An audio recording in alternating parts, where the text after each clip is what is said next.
Hello, my name is Marcus. I'm the compiler of a collection of therapy quotes entitled 1001 Windmills of the Mind, a collection of advanced self-help quotes taken from what's often called the psychodynamic or the psychoanalytic perspective, which long ago, as I understand, is referred to by some, or perhaps many, as philosophical medicine and the narrative medicine. Now, this video is going to be part 3 of a 5-video special run on the topic of timelessness / immortality. And so I think we got off to a good start already with parts 1 and parts 2. So let's pick up here on part 3. But overall speaking, we have 62 topics on the go. One topic is this one here, which is undeveloped. So let's get into it here. So it all starts off with the theory that this sense, quote unquote, sense of immortality. Okay, well, we have this, some kind of sense about it, right? The theory is in our unconscious, we don't know time. Babies don't know time. The amygdala doesn't know time. Okay, so that time in our lives when we were babies, we didn't know time. We were in a state of immortality. We were in a state of timelessness, eternity, living forever kind of thing. We didn't understand time. Now, a normal development, the child gets his needs met, goes through developmental process, feels safe to get out of that timeless phase of development up until 18 months basically, and then post 18 months he's sort of mostly out of that, and then by the age of 4 he has a reality ego, biology, so he understands the limits of human beings. There is time and all that. Now, the more trauma there is early on during that time, the more the more that trauma is crystallized, quote unquote, frozen in a state of timelessness. So there's a sense of us, our inner child of the past, our unmet needs, or they're hurting us, we couldn't develop, we were scared, terrified, froze up. Okay, possum, we freeze up when there's too much trauma. Dissociation, trance, stunning kind of phenomena. A myth of fairy tale symbolizes this when the princess is in a coma like Snow White, Rapunzel's in the tower, okay, and so on. Okay, so this sense of us, we don't remember it, but it's some kind of sense. That's a good phrase, maybe the closest phrase we have for this. There's some kind of sense of timelessness. It's related to the time when we were babies, in the first early years like that. Now, the more trauma there is, the more sense, that more acute that sense will be. The more of a sense we feel of that sense, because we're frozen there, and we're living there in a sense. A major part of our energy is devoted to that scene of the crime. That didn't allow us to have a safe attachment with the mother, go to developmental process, to have our ontological self, a reality ego, where we can understand time, mortality and time, and not need to dwell in fantasies of infinity and forever and immortality, and have too much of a focus on how do we live forever like that. So in parts 1 and 2, some of the quotes we posted were sort of in that area, that these ideas of, oh, it's infinite up there, cosmos, stars, oh, all powerful, all knowing, infinite, and you want to identify with it a bit. Maybe you're going to go there or something, or maybe you're a part of it, so you feel like you live forever. Or typically it's with you hope your children will be an extension of you, or your creative products will live on, your legacies and things you pass down will live on through you. So you kind of feel like you're going to continue through children, products, and so on. So the more of a trauma early on, the theory is the more ideas around immortality are going to appear to line up with that sense of timelessness, that sense of trauma during that time of timelessness. So it's a symptom of trauma to be obsessed about the nectar of immortality, how to live forever, eternal youth, oh, the eternal youth. I haven't gone. I couldn't get the connection. Coming up, I want to discuss another Twilight Zone episode about the Fountain Youth guy. So I just saw the first couple of minutes of the buffer connection wasn't good. I couldn't finish it. But just reading the description of the episode called a short drink from a little fountain or something like that. So it's a little bit about this But so let's wait for that. Yeah, Twilight Zone. We talk a lot about the Twilight Zone here. Okay, we'll get back up a sec. So the opening premise is the unconscious doesn't know time. It's timeless. Okay. Now, that sense of it is more acute to us the more trauma there is, because we're dwelling there, we're living there, our energy's in there, we're repeating, we're reenacting the presence, we're reenacting new editions of that traumatic scene, hoping for a better past, hoping for a better outcome. So enter repetition compulsion, okay, symbolic acting out, transfers acting out, oral fixations, negative magic gestures, or dysfunctional living, or jungle slogan living, either or thinking living. Okay, these kind of things, these kind of dysfunctional, troubled things like that, reflect the hope, reflect how we cope with the trauma, either or thinking, and then the need for everything. For the baby, it is everything or nothing. So some people with narcissism, for example, they think the world owes them living or something like that. Someone just supplied to them DG anyways, everything or nothing. They have a kind of a all attitude. So this is a huge oral fixation. Narcissism is a huge oral fixation. Not just smoking, drinking, gambling, promiscuity. There's a lot of oral fixations. Sarcasm, juggle mentality. These are all oral fixations. Now, an excessive focus on immortality is linked to this. It's linked to this area of oral fixation. Because the baby didn't get that, his oral needs fed, meaning the nursing time, not just about milk, but the whole experience of the relationship with the mother-baby, relationship with the mother. Feel safe, rhythm of safety, attunement, training. Oh, totally, just a chance pop-up menu here. Didn't even know this thing existed, but I just on spontaneous gesture, I hopped in an elevator, saw the sign for the restaurant. Well, let me take a peek up here. So it's after the lunch rush, so I just bought a TV. But a little awkward here, not much lighting. And I can't bring in my own food or drinks or anything. But I got a view. Check out the view. So normally I do the. I'll go down to the park a little bit later on. Just let me give this a try out for a little bit, see how it works. I'm still slightly under the weather, so I'm not going to be as refreshed as I normally am. I'll be making more speaking mistakes. There'll be more ums and ahs, more little bloopers here and there. But I want to persist in getting the quotes out. I want to post these quotes. Hard to find quotes, good quotes. A lot of quotes in our collection come from printed books which have never been digitized. And a lot of quotes came from books which were digitized, but have since been removed with John unavailable. So it's so these are really a lot of good quotes here.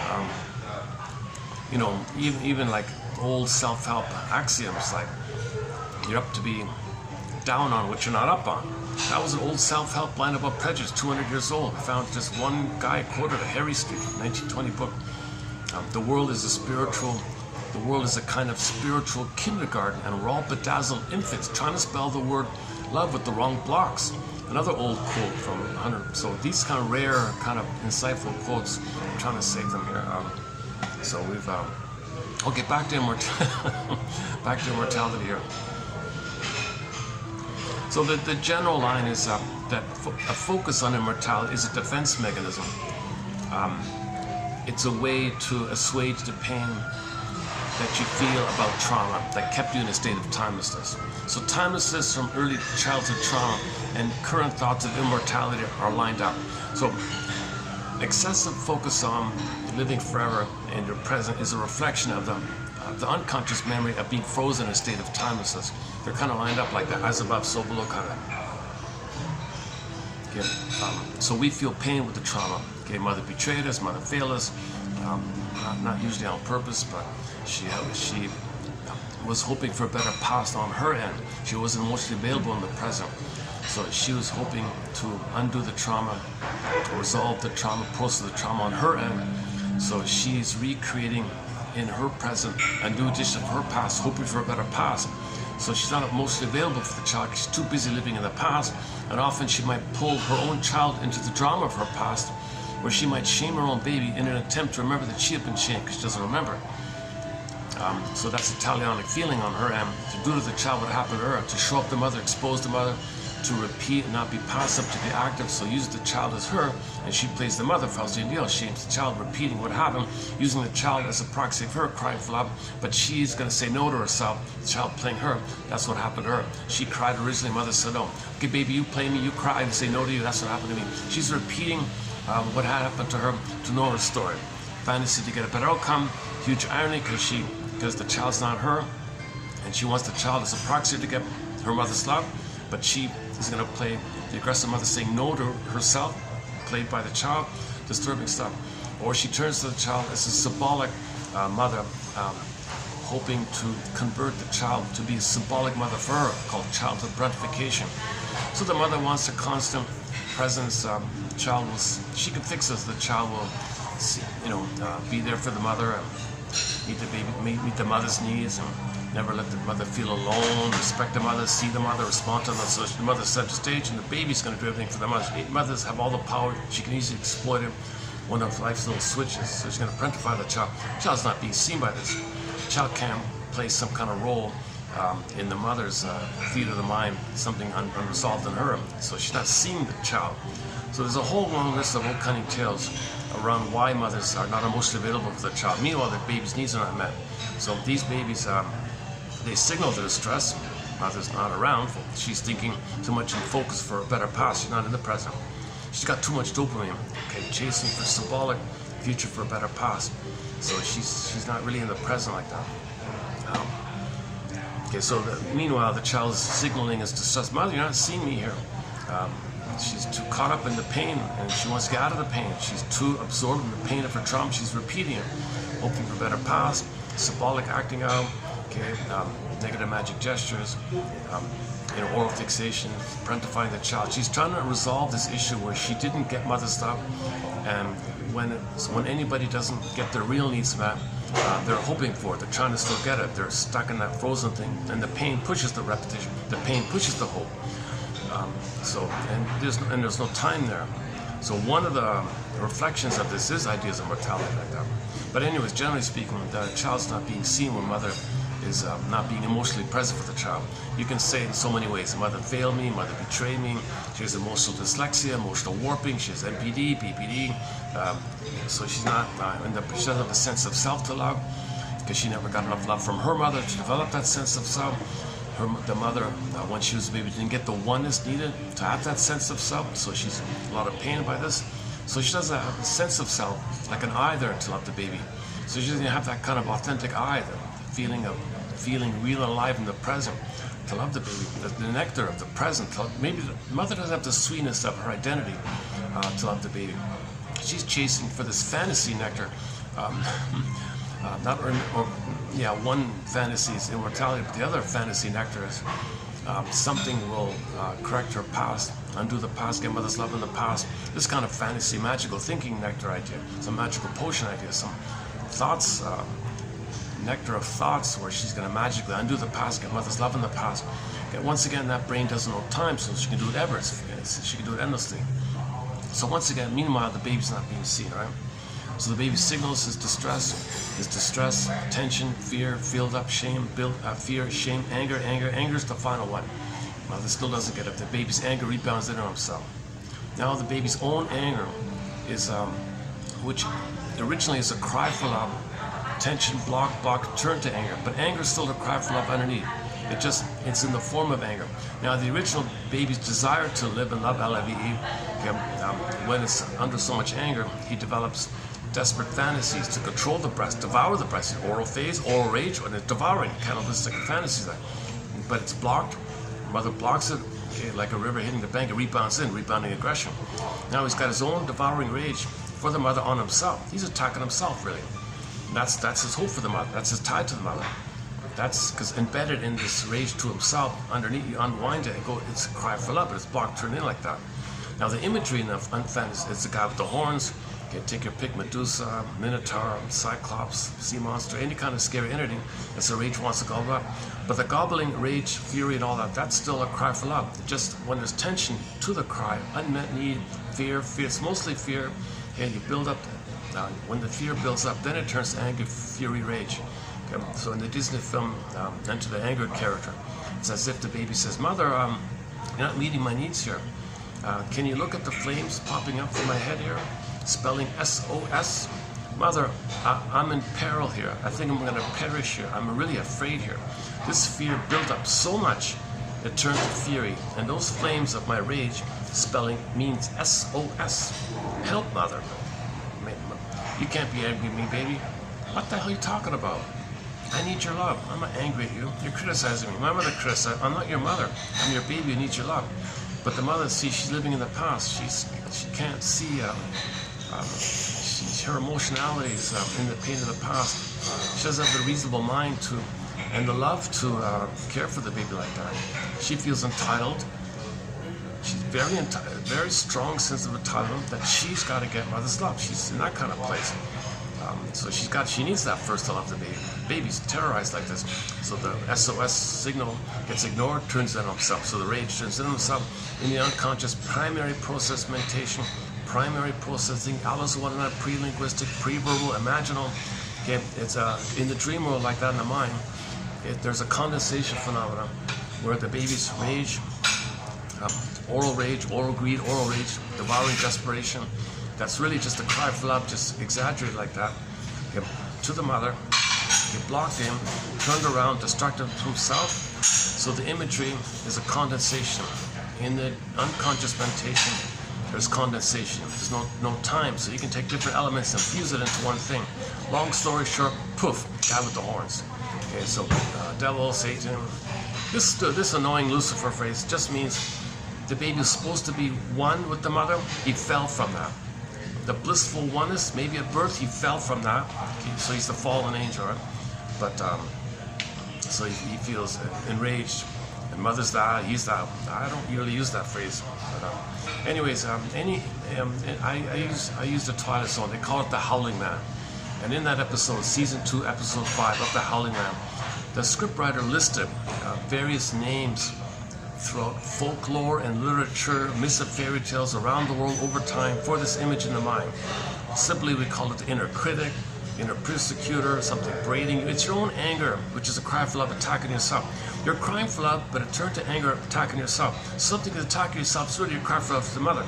The image to symbolize this phenomenon, to symbolize this energy, to talk about this energy, is Ahriman, Belatedly, Devil, Satan, Lucifer, all these kind of images. They're not real, they're just symbols as code for the baby's cry for love, turning anger, rebounding in light, so destructive. And in the Twilight Zone, he said, well, it's too painful, so you're always looking for outlets. So it goes out, in, out, it's a double thing like that. And it's been going on for a long time. Now, Berger has the point that what the baby's going to do to deal with this pain, attacking himself like that, as the trick of the mind is called, he's going to pleasurize it, libidinalize it, make it enjoyable somehow. So I think what he means is the brain kicks up dopamine to chase. Okay, that's the hope. That's the hope. Timeless, it's got to be timeless because he's in timeless pain. So immortal hope. Immortality is the hope. In reference to the timeless pain, you need fantasies of immortality due to the timeless pain. Okay, get it? The immortality ideas, fantasies, comes from the timelessness of the pain like that. Okay, so the baby's anger is going in, he's in a timeless pain. Okay, he needs a timeless hope, immortality idea. So the way to sugarize or make himself unaware of this pain is the idea of this immortal hope, this forever, he's got to have this constant hope, this relentless, constant, no stop hope kind of thing. So the hope means you look for a symbol of mother, cookie, food, money, usually it's money, material, gambling, promiscuity, any relationship. You look for a hope that something in the future. I mean, something that you're chasing. Dopamine is the chemistry of more, chase, future, hoping for a better past, by the way. There's no present. There's no here and now happy chemicals of oxytocin and serotonin. The set points in the brain are too high for stress, too low for oxytocin and love and serotonin. It's too high for stress, adrenaline. And with that, it's the dopamine, kind of like Pandora, the hope, right? So the hope means you search for a symbol. Because in trauma, we repeat. So when you repeat, how do you search for mother out of the register? We look for unconscious associations. So the unconscious just thinks associations. Oh, the person says food is sweet. I need sweetness. So we think mother should be sweet. Oh, if food is sweet, we do it like that. Now we don't consciously know this because the id says to the ego, give us cover. Cover me.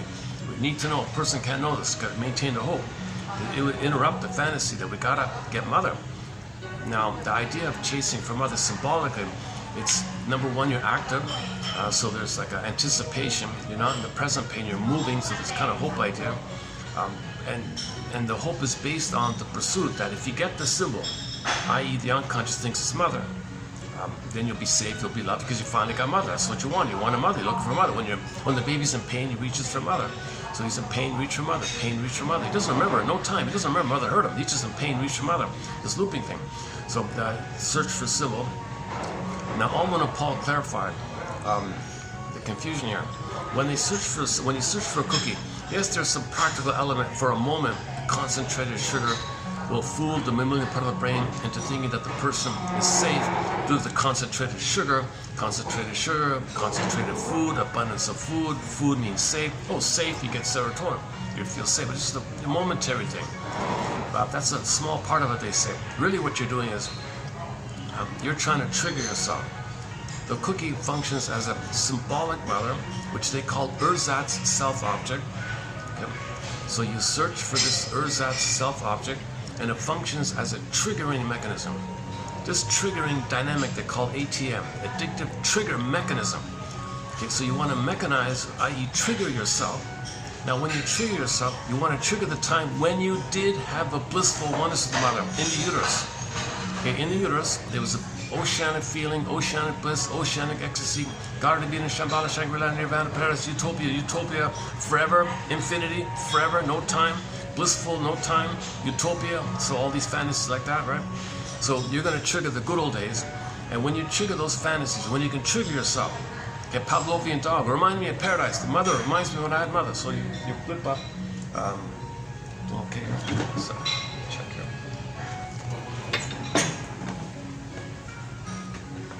If I'm too loud, let me know, yeah? Okay. If I'm bothering anybody, just let me know, yeah? If I'm talking too loud, just let me know. Okay, thanks. All right.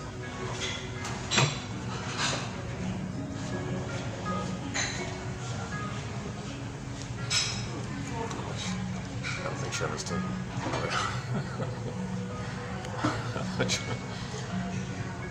They seem, people behind me seem, I don't think they really notice me. Luckily, I got this little barrier there, this mirror thing, this column here. Oh, the inner critic, yeah, okay. Fairbairn calls your inner critic, inner psychic fifth column, attacking yourself. Something, it's you, it's a part of you. It's your anger, so it's a fifth column, it's attacking yourself. But it's misleading. I don't ever use that phrase, but Fairbairn likes to use it sometimes. He calls it inner persecutor or inner tormentor or self-saboteur, and you can take your pick. It's usually inner critic. It's your own anger crying for love, but you're criticizing yourself. You're expecting you to be mother to yourself, and you're not mother to you, but so you're criticizing, you're not doing it. And sometimes Berger adds the thing that this is the nature of the inner critic.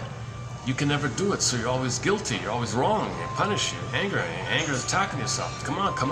So you might have a compensation fantasy of something perfect, and it compares you to this imaginary called the ego ideal. Are you that? Are you? No one can do that. Okay, that's the sidebar. Get back to the so-called Alman and Paul's theory of ersatz self-objects and addictive trigger mechanism.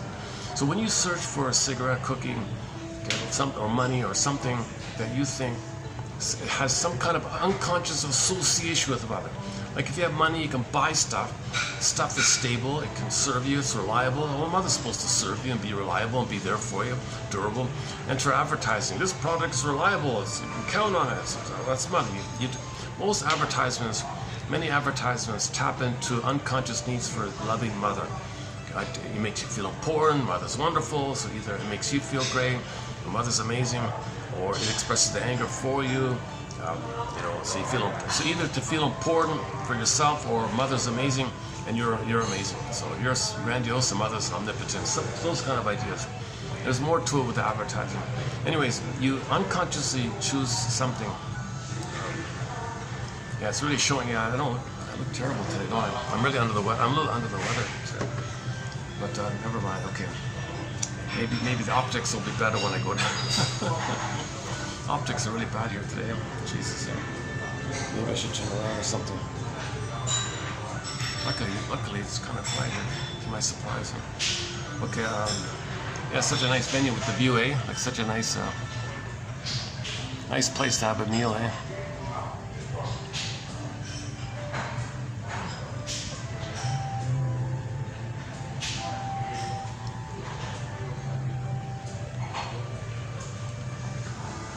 I was once on like the 50th floor of another place, really incredible. It's a massive, nice view in there. Good. Yeah, some people go to nature, they want to feel some powerful, grand thing, and maybe feel a fantasy of oneness with the grand thing. They might trigger one with the mother, and that's a timelessness. So you feel, wow, amazing. So this is, these are benign things a little bit, where you want to trigger the fusion of the oneness. So this all traces back to unmet symbiosis, unmet fusion, symbiosis. Okay, so self-object, the breast mother, the first mother, the breast mother, they call it a self-object for the self and object. Baby and the mother written as one word, self-object, and the baby owns the unit. So the object part, it belongs to him. So serve him, he's entitled, he's center stage, he's grandiose, the mother serves him, that kind of idea. So in narcissism, they think they're center stage and the world should serve them, right? There's those ideas. Okay, back to Almond and Paul. So his anger, he cried for love, others said no, turned to anger, rebounded and attacking himself. Too much pain. Okay, to sugarcoat this pain, or to make it unaware of the pain, to push down the pain, which is hurtful, to trick yourself, to repress the pain, bury the pain, deny the pain. The trick is to sugarize it, to make it, to add some kind of chemistry of pleasure, to pleasurize this pain. The pain makes you look for the old pleasure and fuse it in, the pain, okay, and it's a cycle. Now you got this negative loop. Okay, so now you got this negative loop, right? Okay, so you search for the symbol of mother. It triggers the good old days. The good old days, blip up for a moment. The good old chemistry, the happy chemicals of oxytocin and serotonin, the pleasure, good chemicals above the pain you're feeling. It's a blipping phenomenon. It goes down. Pain is the setting is still there. They're fixed there, right? I don't like Miss Lemke's metaphor that the gremlins are camped there. They got a tent and parked there. They take up residence there. They're just something set. I just call it the set point. So because the stress is there, the anger and the hurt and the pain and the anger and the dopamine is there. So when the good chemistry goes down, dopamine says, go, chase, do it again, more, the molecule of more, dopamania. So dopamine is the molecule of more. When that book got translated, they called it dopamania. They spelled it dopamania, but they mean dopamania. Search for the symbol of mother. Ersatz self-object, an imaginary breast. From your unconscious point of view, you unconsciously associate something with mother that triggers when you had mother, blip up the good chemicals. It goes down, chase. Okay, blip up, it goes down.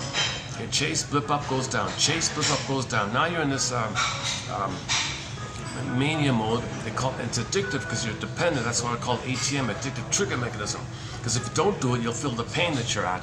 You don't want to feel that pain, so you got to look for your fix, so to speak. You gotta get the happy chemicals of oxytocin, serotonin above the pain, so you can feel safe, not too much stress. Because if you feel too much stress in your body, you'll go kaput.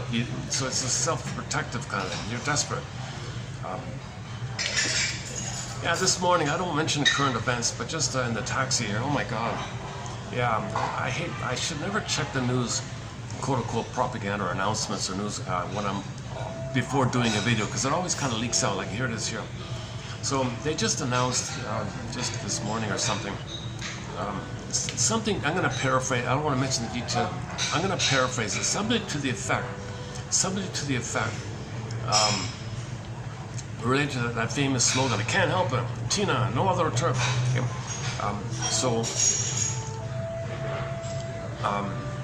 The desire to, so what we're talking about here, right? Chase for symbol, okay, get the chemicals, chase. So we're plundering for a quick buck.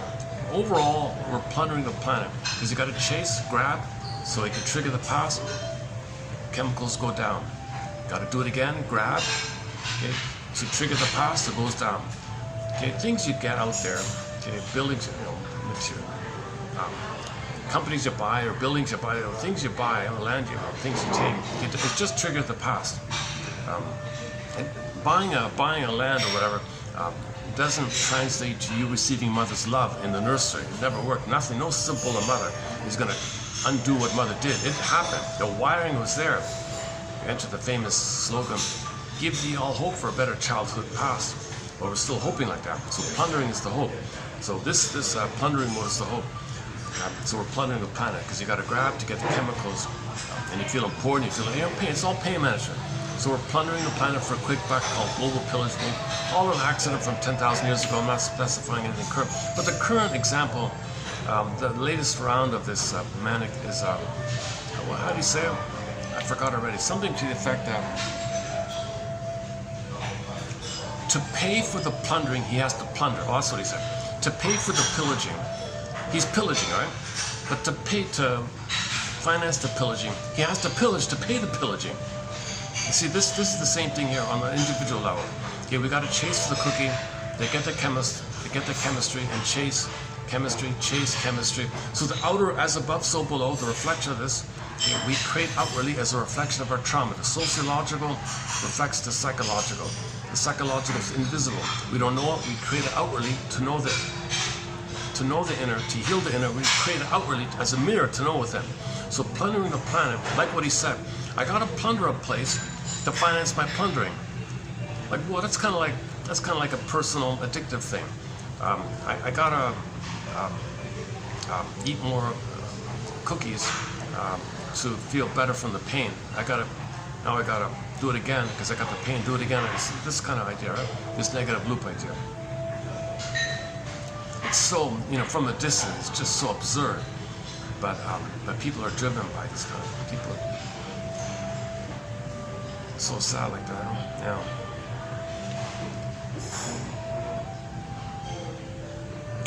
Okay, we have 55 symptoms of home trauma because as above, so below.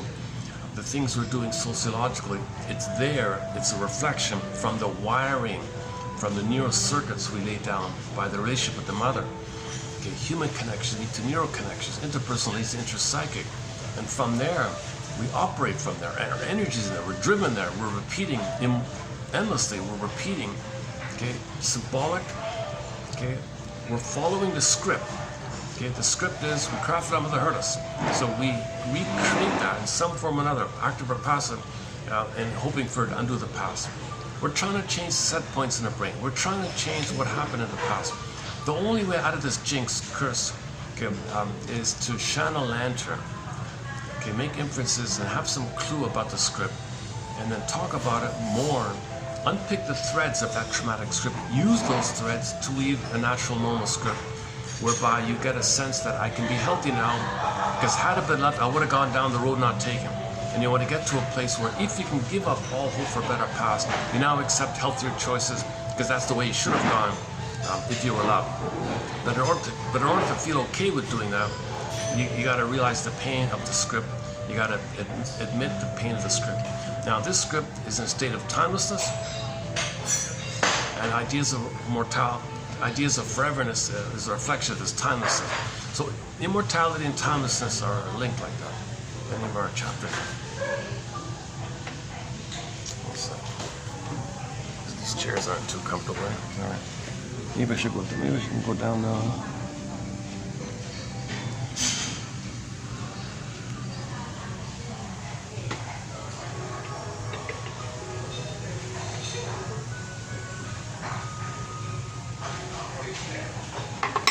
I'm not even sure what floor I'm on. What am I, the 20th floor or something like that?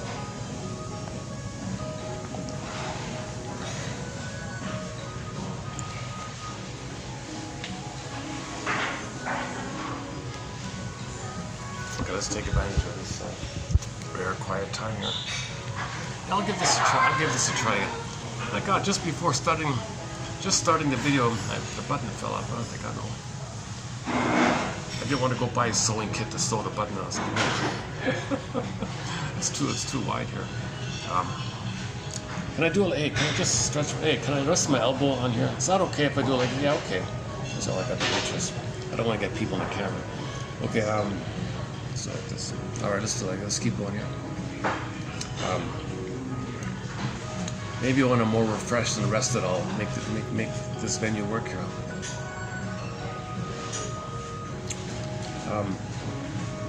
Okay. So, you know, one in the pipeline coming up, there's a quote about if we can confront these ideas and fantasies of immortality, it'll link you to the trauma of timelessness, and that's what we got to face. Because if you don't face immortality, that means you're not facing the timelessness of the unconscious trauma, which is driving you to repeat. Repetition compulsion. So repetition compulsion means we recreate symbolically, okay, what happened to know what happened. We don't remember. We repeat in an attempt to remember. Memory, repeating, working through. When we do remember, we can stop repeating and accept healthier choices, because now there's a new feeling of okayness to have a healthier way of living in the present. Now, a key quote I remember from was it 31:13, the first. These 5 videos go from 31:13 to 17. So it's in that batch. In that batch, there's one about he kind of says you can have this fantasy that you'll find some fantasy nectar of immortality, or if you can process your trauma, you can have a new kind of nectar of loving in the present. There's a sweetness of living in the now and enjoying the present.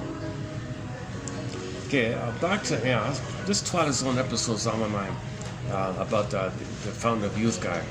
So I just read the blurb, but I only saw the first 5 minutes of the buffering.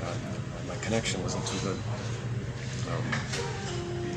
But I read the blurb about it. It's about a billionaire guy, typical thing. He's 60 years old or something. But inside, he's a little boy. Emotionally, he's a little boy with the mother complex that wants to be with his mommy. Now, from a 6-year-old boy inside, or 5, they didn't say the age. Maybe he's 4 years old, I don't know. Maybe he's 3 years old, I don't know. 2 years, I don't know. Some tiny little boy inside. So he met this beautiful showgirl who was only 20 or something, 18 or 17. Let's just keep it simple. Let's just say she's 18 or something. So you got a 60-year-old billionaire, right?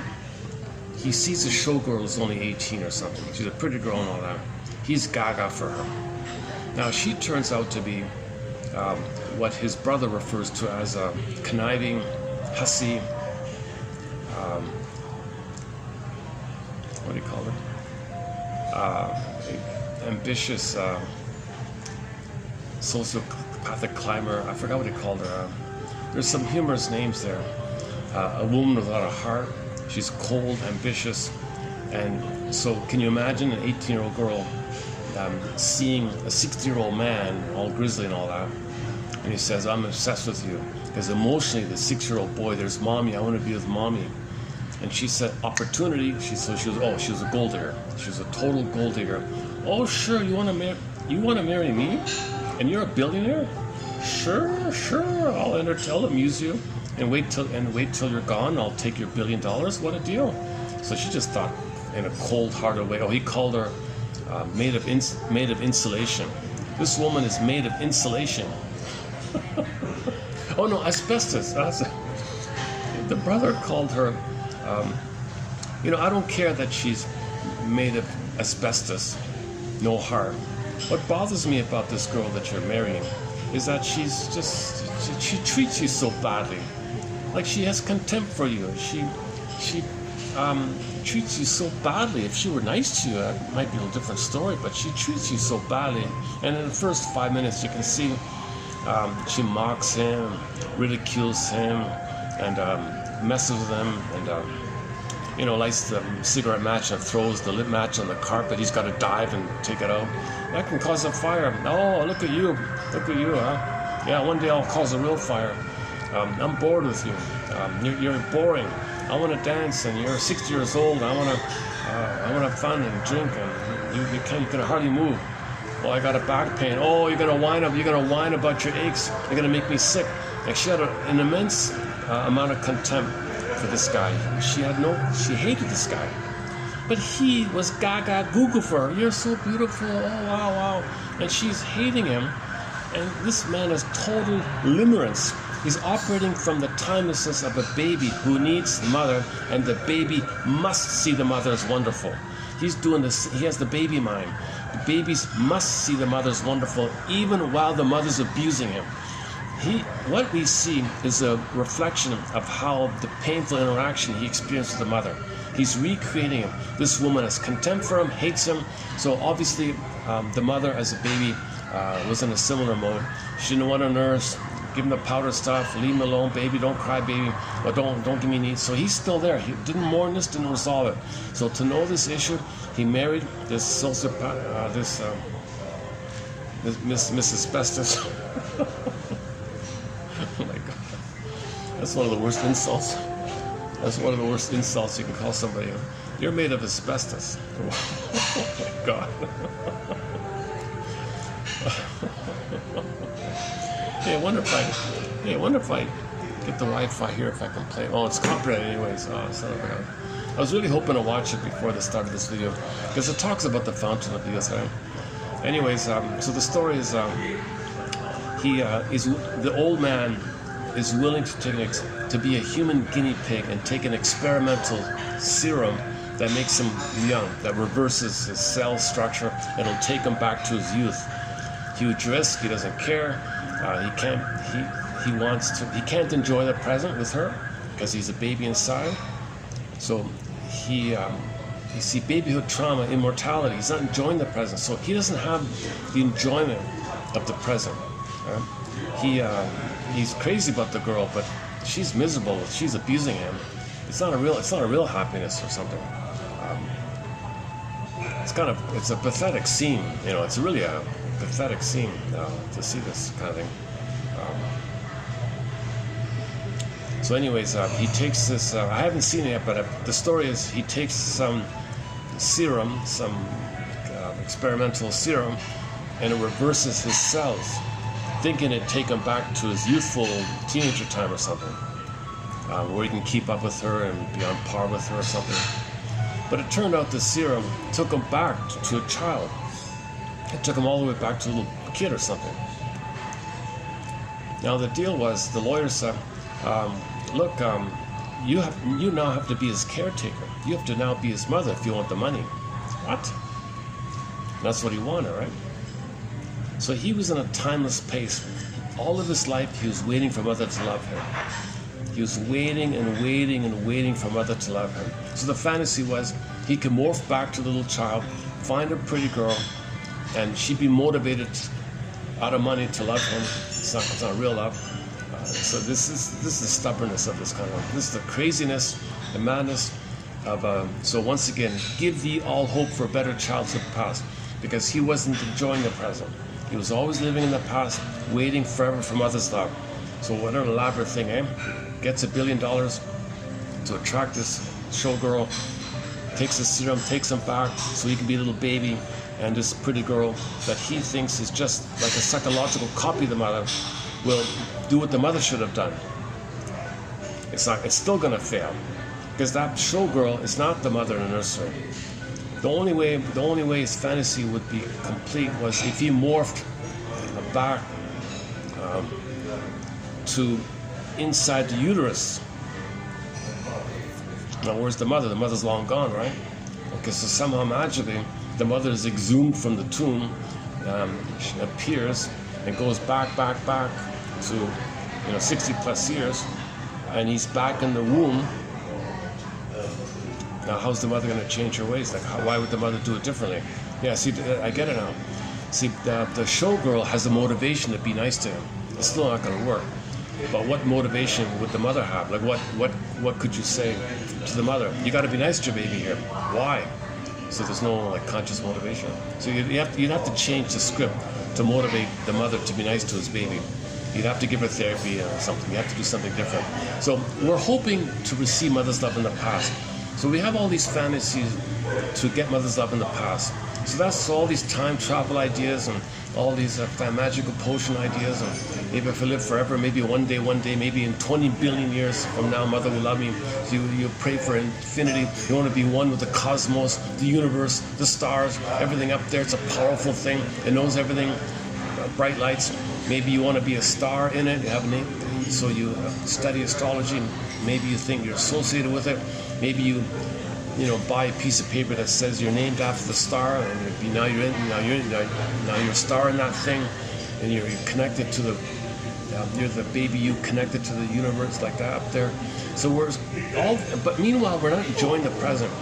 We don't have the sweetness of the golden ball and feeling real and alive in the present. We feel empty. We're not feeling real and alive. This dopamine stuff is future. It's not now. Dopamine means hoping in the future to change the past so that you can love in the now. Meanwhile, all we're doing is we're destroying the planet for a quick buck. Okay, now play the song "Big Lie" by Rick Emmett. We're gobbling up the planet, eating up the planet, destroying the planet as fast as we can for a quick buck. It's not making sense. And the excuses we make, the lies we make. Pinocchio's nose is getting bigger and bigger as we speak. He says, he opens up the song with, I pick up my guitar to lay the message down about the greed and the nonsense of greed. So this rageful greed is the hope that something you get via your greed is mother in the past, so you can live and love in the present. That the nectar, the golden ball, or the golden sweet nectar, or the golden ball, the radiance of feeling real of the sun, of embodiment.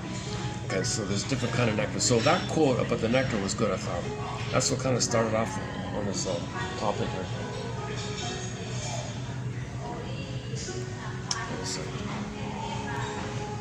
How are we doing here?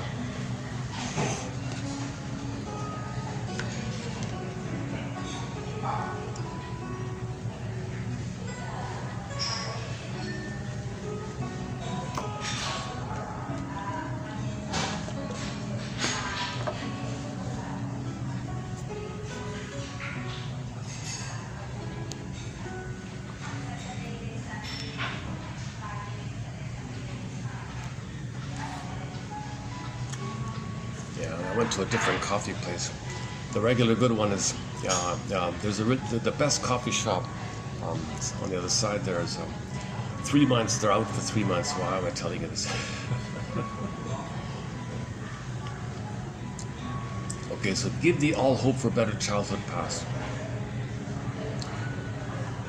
Okay, let's run through these ones here. So I'm going to run through 3116 here. So let's continue here. The final, I know I'm missing the core points from the previous 2 videos. I feel empty. I feel like I'm missing that, but it's in the parts 1 and parts 2. But let me just feel this way and continue and see if we can pick up on it. Okay, the final mastery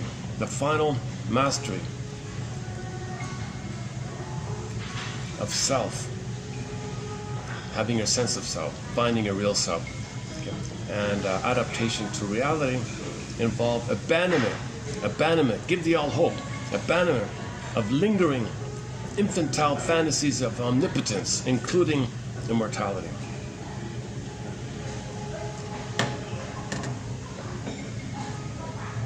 So this is especially acute for peoples whose personalities are described as one of the stinger types. Okay, the umbrella of the stinger category. Okay, identification to aggressor, jungle mentality. Okay, entitlement. Okay, so all the narcissistic types are in the stinger umbrella. Okay, so you got the various cookie cutter, familiar dime a dozen narcissists. Okay, that we overly see. Okay, and you got the Don Juana, splinters, the branches of her. But you also have kind of other types of narcissistic personality parts. The waif narcissist, the depressive one, but still it's all about her. The clinging vine one, not the codependent one, who helps a little bit, but the clinging vine one, there could be a narcissistic version of the clinging vine one.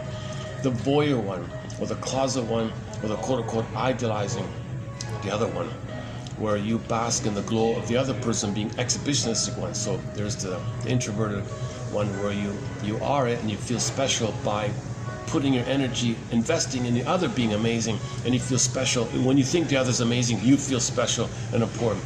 That's called the closet narcissist. I've been calling it the voyeur one, like the voyeur one, and or you idolize the other one, cohorts one. Okay, you got the turtle one. You're special when you detach, ivory tower, do not disturb sign, leave me alone, and you feel special in this little world like that. Okay, and there's a few other ones. Oh, the passive aggressive. Oh my God, a key one, the passive aggressive narcissist. So yeah, so they feel very. That's the whole topic there on passive aggressiveness. And there's a few other ones in there. Okay, the bully one, of course. Okay, so that's the passive aggressive bully called Iagoism. Okay, Iago is the covert who use the bullies as proxies because they're afraid to overtly do it, so they enlist vicariously see their bullyism through people who are overtly bullies and fund them and fuel them and watch them happen and support them and enjoy them. So they sit back like that. So they use bullies as proxies for them, called Iago. They're behind the scenes, spread rumors, spread rumors against people, and they want to see bully activities. Now remember the bullyism, yesterday's topic. Due to the unmet fusion, okay, there's a thing called identification to aggressor, identity to diffusion, repetition compulsion, where you play the mother, you got to find others to play you. So baby wanted mother stop. Mother said no, she's the aggressor. Baby acts like her, now does it to himself. So when he sees others, that's him. That's his soul. That he's got to shame the way his mother shamed him, because he identified with the mother. Now the one he's shaming, that's him. So as he's being the aggressor, he takes the victim's voice, because that's his voice, and feels he's the victim while he's being the aggressor. So he's the aggressor, and the victim is him, and it's a fusion. Self and other one. They haven't separated. They haven't differentiated. So that's why you see bullies talking like a victim while they're being a bully. They believe it, because in the mind, in the theater of the mind, the passive wounded child and the aggressive mother are one. But he acts like one and can speak the other while acting the other kind. So there's a whole topic about the bully pattern as well that's in there. Okay, and there's a few other personality patterns under the umbrella of the stinger. So they didn't get out of the timelessness. So all these things, all these characters have strong feelings of immortality, whether they openly admit it or not. Now sometimes when the pain is so great, okay, in your narcissism, you say, no, I know mortality, I'm above it all. That's reaction formation, counterphobia. Okay, it's a counterphobic or reaction formation because it's too much of an insult to your narcissism.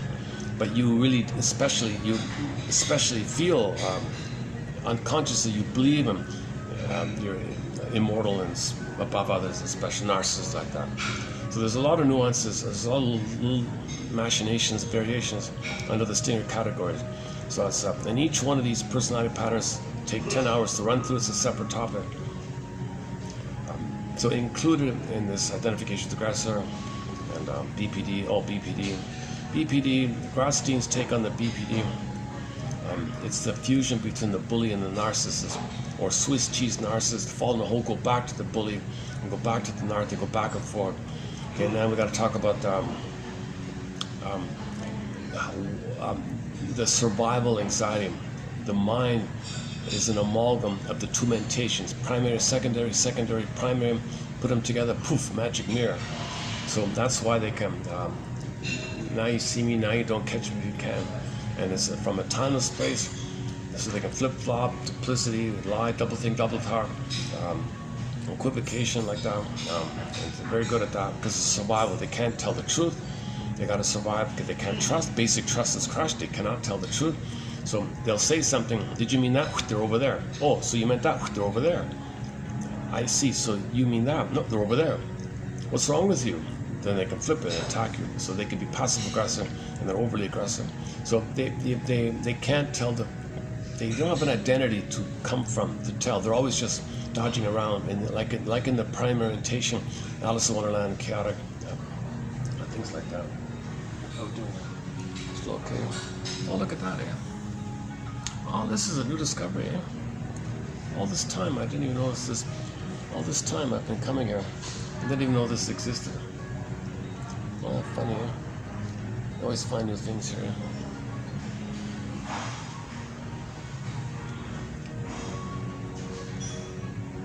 Okay, the timing is really key. So they are open, eh? Let's see, are they open?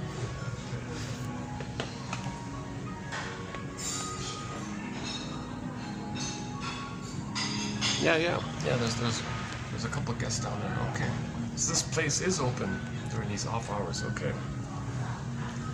Yeah. Okay. Cool.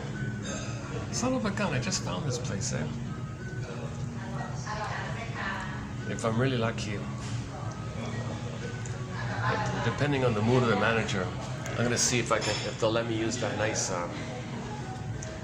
room in there. I can close the door and talk more freely. Probably not. Probably not.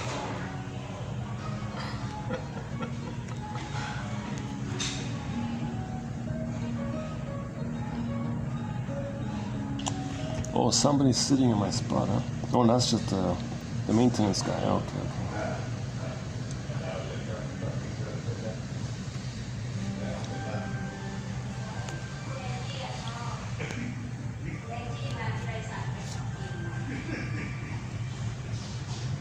Okay, let's see how we do it with the quotes. Let's do today's batch here.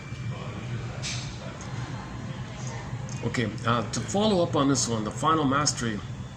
So healing yourself. So you got to resolve either or thinking. You got to find both and thinking. You got to do some kind of mourning where you admit mother failed. You got to admit, see your mother's a person. The reality check, your mother was a human, not some immortal goddess. So an unconscious goddess and demon, timeless. If you think either or, then unconscious you got goddess and demon, and that's timeless. Myths, remember the myths, the gods and myths, are timeless like that. Because in the unconscious, there's no time there. There's no time there. Oh yeah, another quote I saw in the taxi on the way in. I've been taking the taxi a lot lately. Yeah, in the taxi, very obscure author. I only have one quote from this guy, but I see his name a lot. This Zilberg guy. Oh my God. He's a snoozeville. You know, it's funny because the show Barney Miller, the detective, said he was reading the Zilberg guy, so it puts him to sleep. He's totally true. But he said,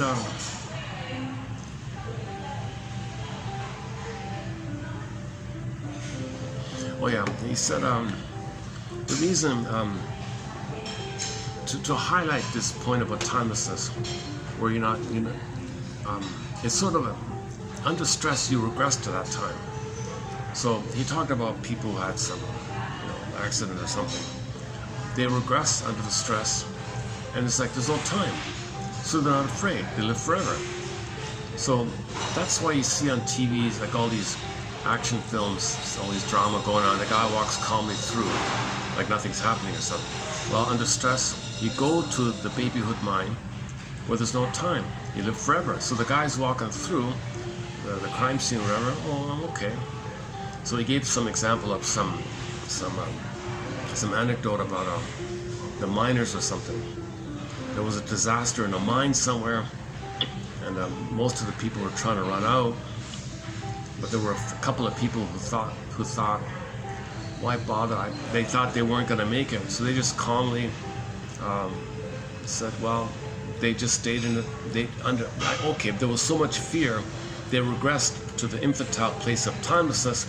So they just sat there drinking tea or whatever, while the cable, the mine was collapsing or something. Then the guy's running across, say, hey, come on, hurry up! Things crashing in. I'm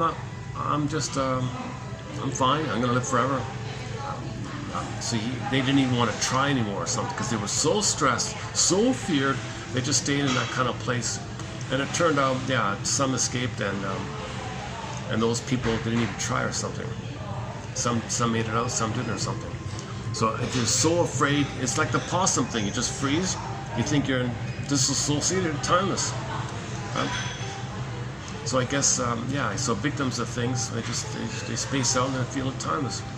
So he was kind of talking in that kind of area to highlight the idea that the unconscious does no time. So think about children, right? Children do things, they don't know they're going to get hurt or something. They don't understand that, right? They think they'll live forever. There's no dangers. Mothers to say a little bit. Mothers have to have a delicate balance. I'm glad you have this interest. I love your curiosity. Let me distract you. It is hurtful to put the fork in the socket. That's a no-go. But your curiosity is a go. So let's do some other thing or something. So mothers have to teach the child safety, but keep his interest. Mothers overdo it with the safety.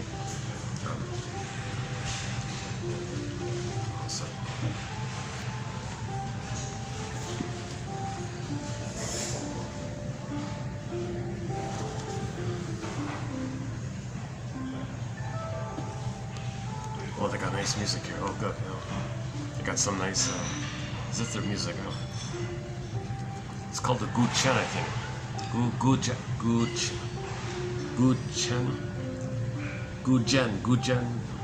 It's either Gu, G-U, and it's either Chen or Jen, one of those two.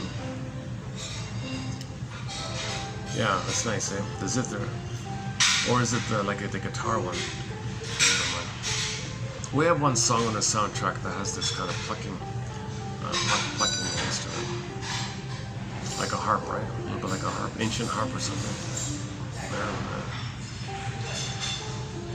It really has a, yeah.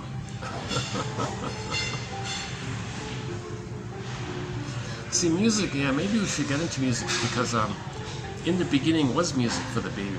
In the very, very beginning, in the state of timelessness, there was music. The mother's beat, pulsating of the umbilical cord, and the blood going through the three veins, one down, two up, and the two go up that spiral, one straight, the two spiral. You got two spiraling, one going straight. It's considered a little melodic. Mott thinks it's the basis of the scale, musical scale, do re mi. And you got the bass line of the pulsing of the chord, and the background, the boom, the beat of the drum. So in the beginning was music. Musical mother. The first mother was music. Baby's eyes are closed, so he's sensing all this movement, and so when we hear music, maybe there's some kind of a little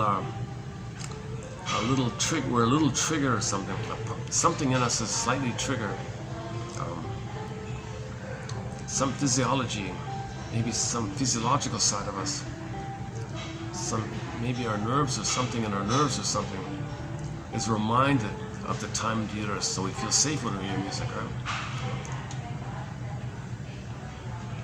So Gracia has the theory about Gracia and Mott and others. So music touches the time of timelessness. Oh, what about that? Music just reminds us of the time when we were in a state of timelessness. How about that? Music reminds us. So in that case, there's the benign enjoyment of music, but there might be an over-dependence on music as a defense against mortality, as a defense against the trauma. So if people are really over the top, extremely obsessed with music day and night like that, that might be a defense mechanism. Okay, if they make money, it's called sublimation, so they get benefits, but they're still in the defensive mode if they're highly dependent on being triggered of immortality. If that's the case, I'm just riffing here, I'm just guessing around here. But I remember that quote, in the beginning was the sound was mother, and mother was music.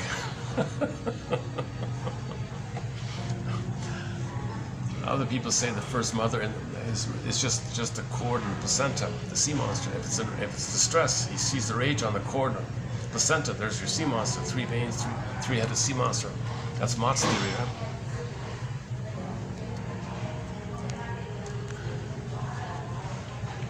And the reason we're insisting on Fountain of Youth ideas like that show, go back to that show. So I'm guessing he took the potion, he regressed to the child. She had to be nice to him. So that's like the closest thing that he created a scenario where somehow he's trying to get mother's love. Now, even if the showgirl tolerates the kid, has to take care of him, she probably won't. She won't do a good job, so it's not going to work. And the closing narration was, here's the irony. He was 60. He could have enjoyed his life in the final years. He didn't even enjoy it. He didn't even enjoy his final years. He's a billionaire. He didn't enjoy his final years. He could have gone to therapy and found another girl or something who was nice to him. But it had to be a girl that triggered, that completely triggered unconscious memories of his mother. So her personality, her demeanor must have been exactly like his mother. So he was in a trance. No matter how badly this woman treated him, crude insults and threats and all these awful things she was saying, the brother said, you're like this frightened poodle. She's beating you, she's kicking you, and you're like a wounded poodle saying how great she is, and she's hitting you or something. So the brother said, you're pathetic. I can't believe this. She's a heartless gold digger, and she turned. I wouldn't mind that part. I wouldn't mind her being made of asbestos.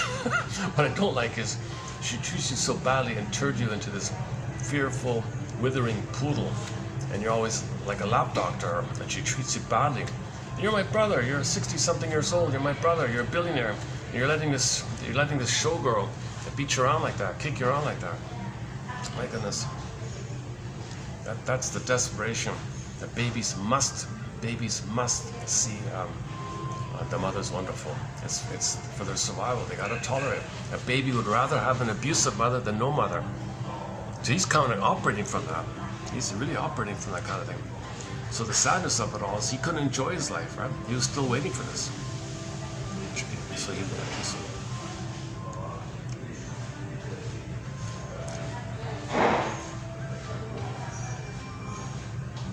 why wouldn't a 60-year-old billionaire marry a smart, warm-hearted,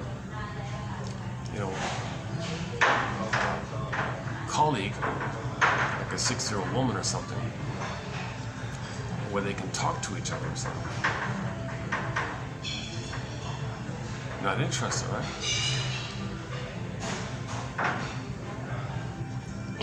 Because he's in pain. He's got to have the hope to get out of the pain. He only wants mother. He can't do companion love. He can only do transference love. He can only do spellbound love. He cannot do mutuality because he never got the oneness of his mother. So he's still living in the past. Timeless, immortal past. He's still psychologically, emotionally in the past where there's no time there. So he can't enjoy the reality of the present, mutuality. He can't do a healthy relationship in the present. And the brother was so, the brother's comments were interesting. Yeah, I wonder if I can. Hang on a second. Let's try. Oh no, I can't play it here. No, it's copyrighted. Anyway, even if I did play, it's copyrighted. Hang on a second. Let's do that. Let me dig up that other one. Was it 13?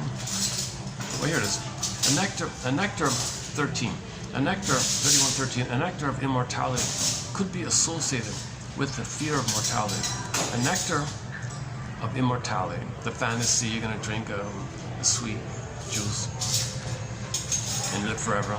That's associated with the fear of time, a fear of mortality, a fear of getting older, a fear of aging, difficulties in acceptance of death, right? Ironically, the very process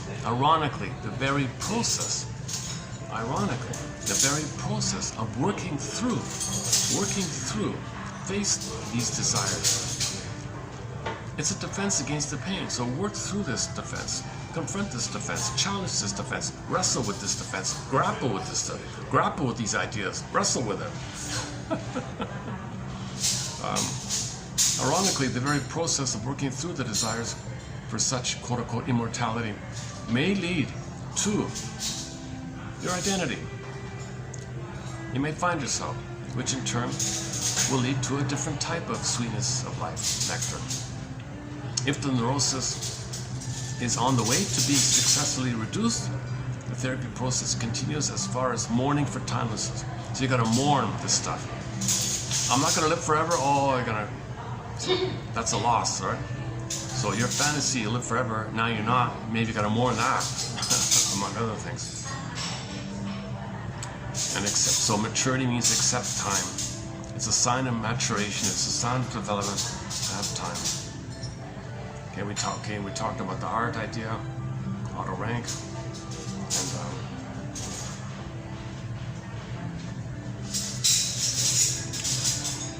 Okay, this phrase, symbolic immortality, by Lifton. Most cultures place a great premium on the importance of children as the main means of symbolic immortality. We talked about that. Okay, so there's a lot of quotes about the children one, and the art, and the religion one. Religion removes the fear of death by providing the illusion of immortality. Above all, religion reconciles us to the self-denial required by civilization by promising an infinite happiness in the hereafter. Okay, we'll talk about that. Let's not do the religion this time around. I'm not going to do religion today here. Okay, Lifton's top 5. The one to France one, the one from France.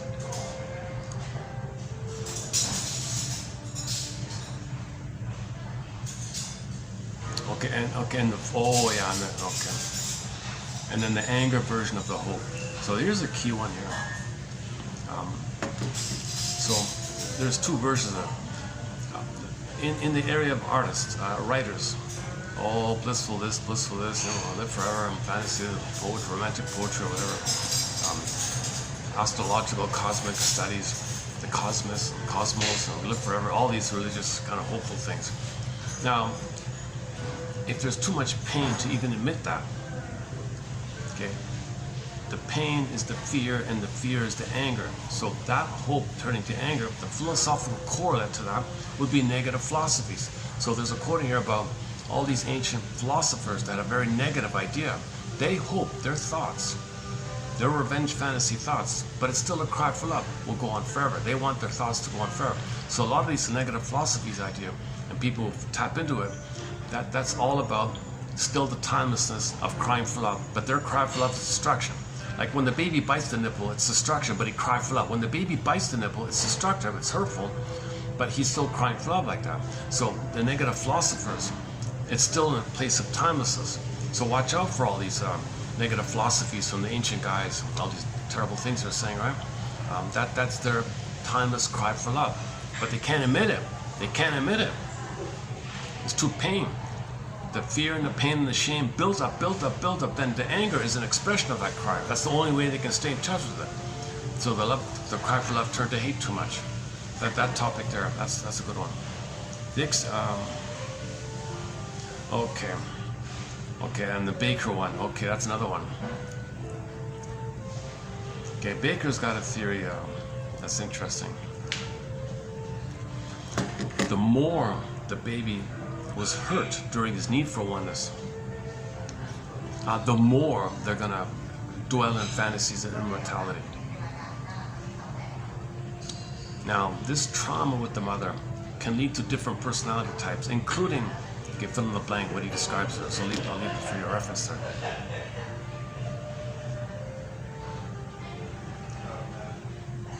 Okay, that was 13. That's a good stretch.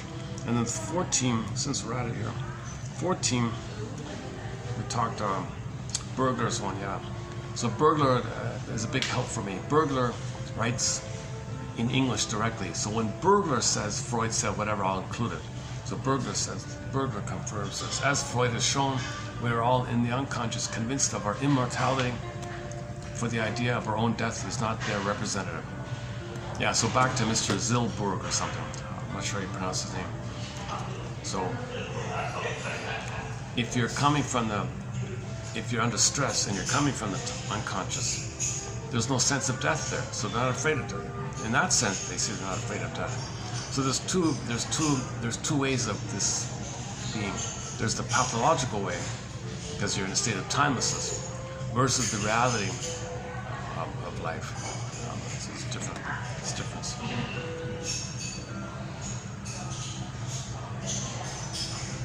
Yeah, so don't think somebody's so these films, you know, like these violent films or something, oh, he's so brave, No, he's so stressed. He's coming from the unconscious sense and trauma and feelings that there's no time and there's no death. So if there's no death, he's not afraid of death. But you can put a baby walking along. You can take a baby crawling around. Oh, play the film Baby's Day Out. Baby's Day Out. You got a baby crawling around on 4. It goes to a construction site. He's giggling and laughing. Yeah, I forgot about that. That film, the kids film, Baby Tale. So you got this little baby, 8 months old or 6 months old. He's crawling around, giggling and laughing. He goes to the construction site. He walks on the crane. He's lifted up, 30 skies up, walks across, and he has no fear of death. He doesn't understand death. He's totally, that baby's all unconscious. He has no consciousness. He's giggling around, crawling around, laughing and giggling, and doing all these dangerous things. He has no fear of death because he doesn't understand death. So that's different. So the baby saying, "I'm not afraid of death," that's different than the mature. I realize there's time. I enjoy the present. You live and love in the present. Have gratitude, and so on. All right.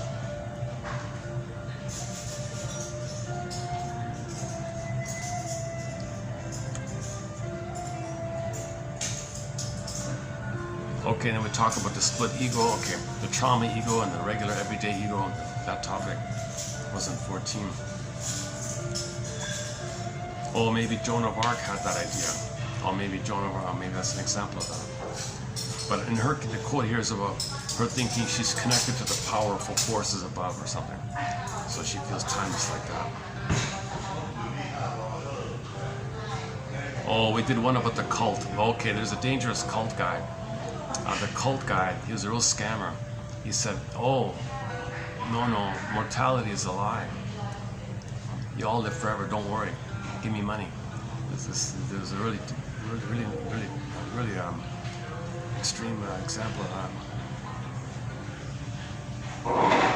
We can assume that many people's fear of death is so overpowering that the only way to assuage it is to promise them immortality.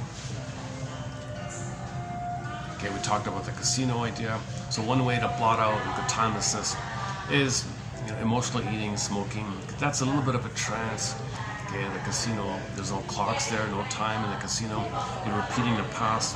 Okay, mother, you had a hope with the mother, rejected. Okay, slot machine, rejected. You're triggering the timelessness. So they love you in that place because you keep putting money in, repeating the timeless. So you lose track of time putting the money in a timeless loop, repeating repetition compulsion. Great hope fell. Great hope fell. Maybe the great hope to nurse, it fell, crash. Okay, how do you repeat that? Well, slot machine, cold refusing thing, put your hope in, blinking lights, it failed. Okay, so you're repeating it, you're feeling the timelessness, it's immortal. No clocks to remind you of time, so they hope to keep you in the past. So you're living in the past, and you're not reminded of the present. So you're going to weaken your, you're going to diminish your, or not support your everyday ego. So your trauma ego is stronger like that. Okay, one of our myths and apples. All right. That was 14, right? And then the 15 ones, let's see. Where are the 15 ones? 31, 15.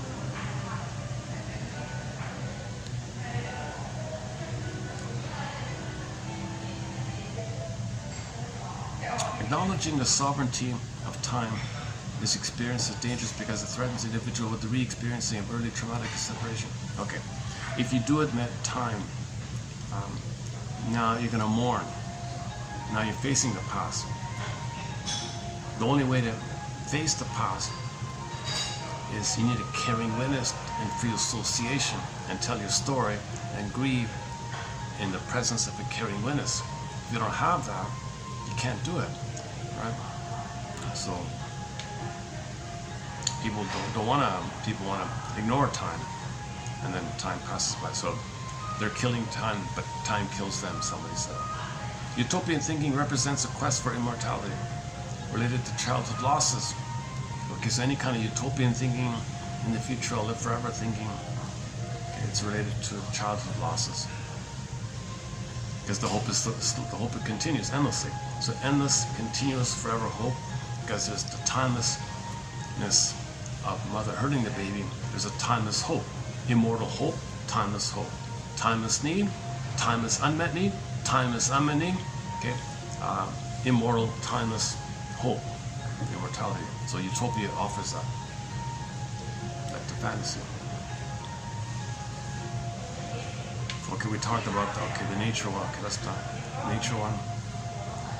That was a fun topic about the nature one, yeah. The timeless flow of the stream may imply the wish for immortality of parent-child, self and object of his art, and of the artist through his art.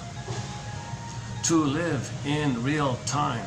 To live in real time means you got to give up ideas of immortality. That's a tough one, right?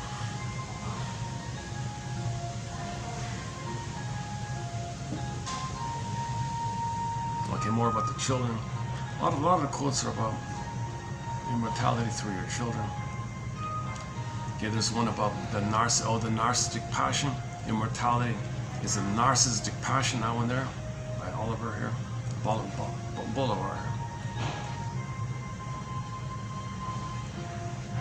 Okay, and the narcissistic and the way to and one feature of the narcissism, the more you don't see people in a mutual way.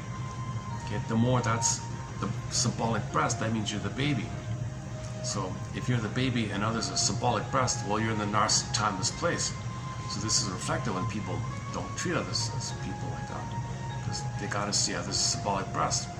So they're still in a timelessness.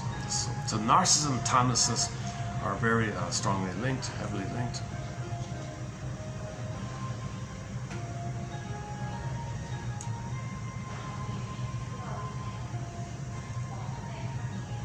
Oh, okay, there's one here about one narcissist got some kind of illness. He was so enraged. How can that happen to me? I'm a special thing. One about the Chiron guy. So you're considered a wounded healer when you confront fantasy of immortality.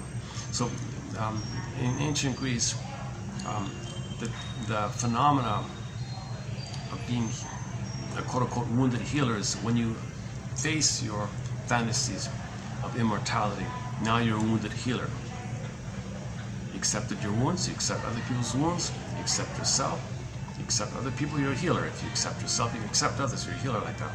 So the story goes, so Chiron, the wounded healer who was born a god. So the story is he was born a god, okay? So narcissism, somebody with narcissism, they think they're gods. But because he could not heal his wound, gave up his immortality. So somehow he gave up his immortality.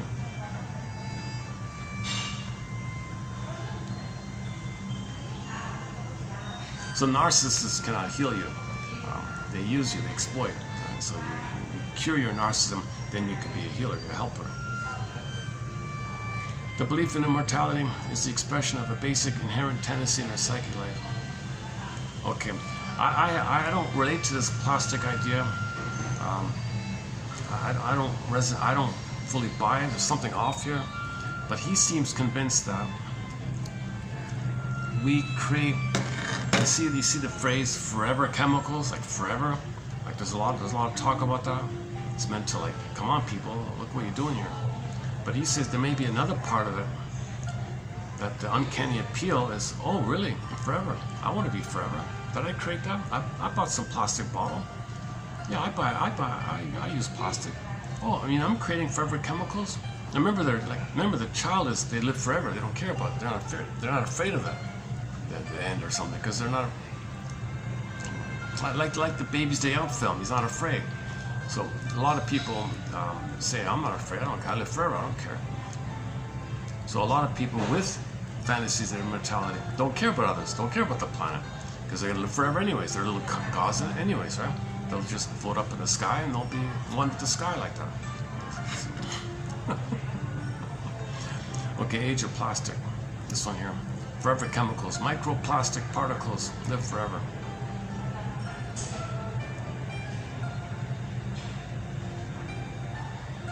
Amazing, eh?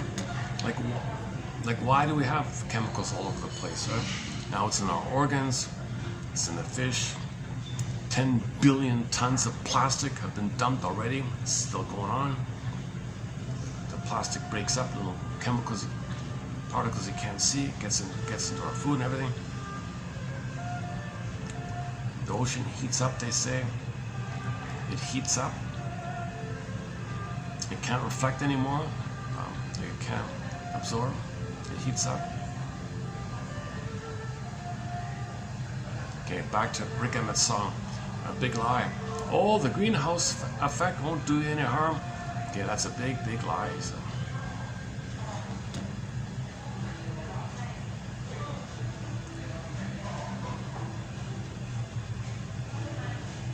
Attributing eternal life to the gods is a way of saying, so the gods is a personified image of something in your unconscious. Okay. Some aspect of psychic life, emotional life, traumatic life in the dream world, unconscious world, with fairy tale. The story reflects that. So the ideas of God, gods are forever, right? But that's something in the unconscious, it's timeless.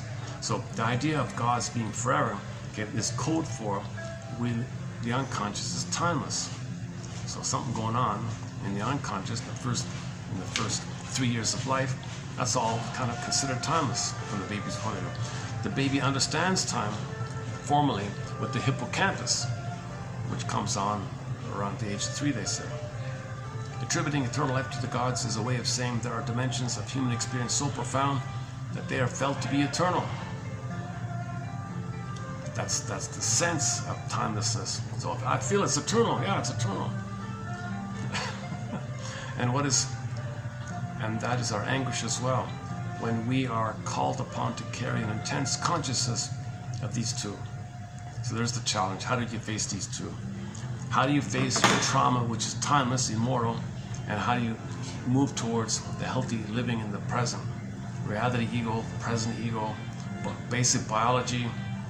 Okay, we're from the earth, we're biological. Okay, we live for 80 years, whatever. Okay, the body goes in, okay, then the mind's with the body. Maybe the one comforting idea is indigenous people have they say that humans are what comes up from the earth that dreams. Okay, so we have a consciousness, right? So when we go back down, so our consciousness goes into the earth. So next people come up, they're a little more enlightened or something. So maybe we all contribute like that. So I don't know about that.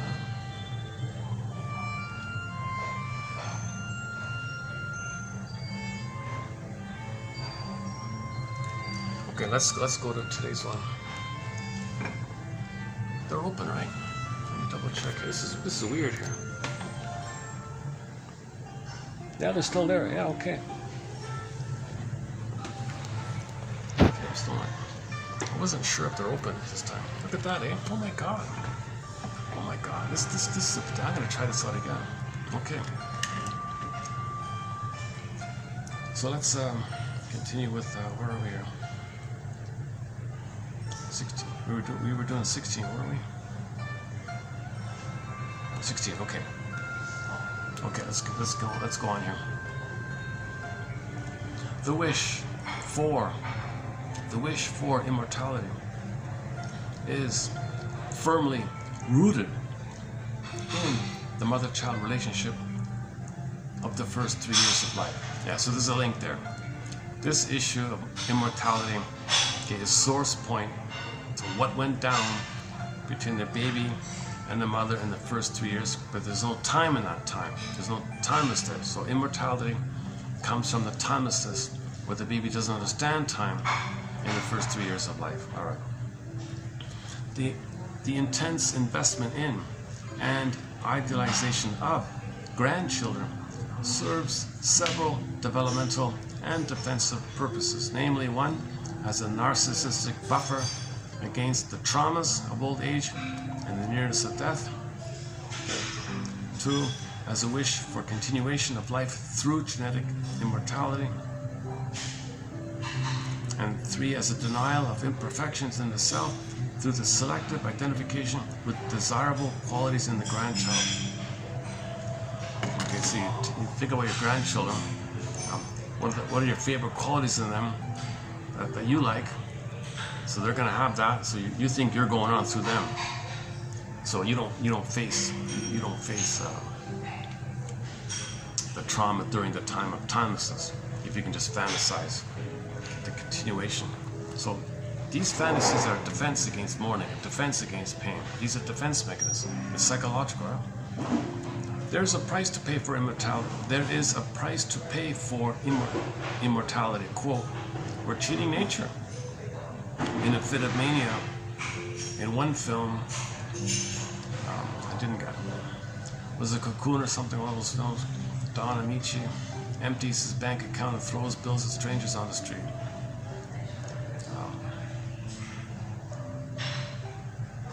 Okay, so in a fit of mania,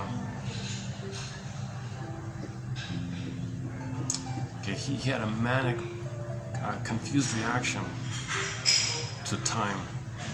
He's not going to live forever. So he took all his money and threw it in the air or something. I don't know. Okay. The next one here. Mourning the death of parents. So if you mourn the death of your parents, it's going to affect your fantasies of immortality somehow. Some people don't mourn the death of their parents. So people go to funerals, they hand you a cigarette. They're there now. Don't cry. Deny. Keep it going. Keep it alive.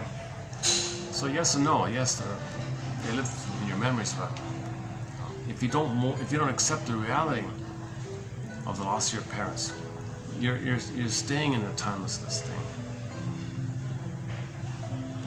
When this normative process is arrested, and the individual cannot mourn the loss of imagined immortality, development is impeded, and narcissistic fixation occurs. So it's all, once again, all about mourning, right? It's all about mourning. But again, you need the caring witness, and you need the practice of free association. Oh, a classic example of living forever is the Peter Pan syndrome, called puer aeternus, eternal youth. Its association with the unlimited qualities of immortality, universality, omnipotence, is related to the Peter Pan syndrome. So the boy that doesn't want to grow up, okay, he's really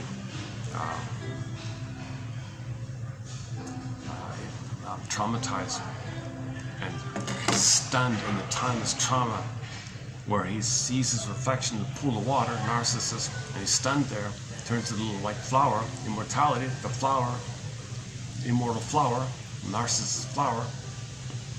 So when Narcissus looked into the pool of water, okay, one quote is, he was waiting and waiting for mother to appear to see him so he could be seen by the mother to differentiate and leave the pool. He didn't leave, he was waiting. The soul, called Echo, disassociated, turned to stone. Echo became a statue. She turned into a statue. Okay, he turned into the flower. Sad story. So it's a cautionary story about narcissism. Is one with the mother. But mother's not there, waiting. All he sees, just sees himself. Mother, where are you? So he thinks it's all him. Mother didn't see him to get out of that thing. Lack of mirroring, lack of mothering, mirroring. One wonders about the brashness of the lover who anthropomorphized his writing and egotistically promised immortality. Yet he converted vapid phrases into the following.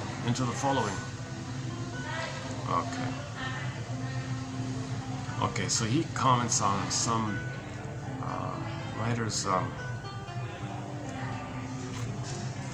who make, so these poetic writers or something, they'll describe the girlfriend as, in these lofty poetic phrases that are forever, right? Like, you're a flower, you're a beautiful flower, it's always there. So these poetic things, these romantic fantasies are also linked to timelessness. To live is to emit time and thereby relinquish fantasies of timelessness. All right. Beliefs about immortality may be rationalizations that express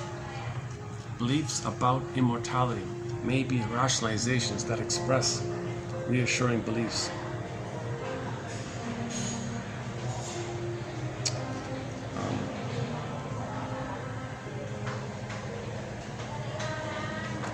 Okay, so now we're into all this metaphysical stuff. Okay, reincarnation, heaven, afterlife, the thereafter, okay, living forever stuff. So these beliefs are rationalizations, reassuring beliefs. Protection from the memory of your mother hurting you. It protects you from the memory of your mother hurting you. So these beliefs and the thereafter protects you from the memory of mother hurting you. It's too painful to know that. As a defense against the pain, you believe in foreverness. Beliefs in foreverness, or live forever, protects you from the pain of mother failing you, using you, cheating you, betraying you, using you to meet her needs. Too much pain for anyone to notice.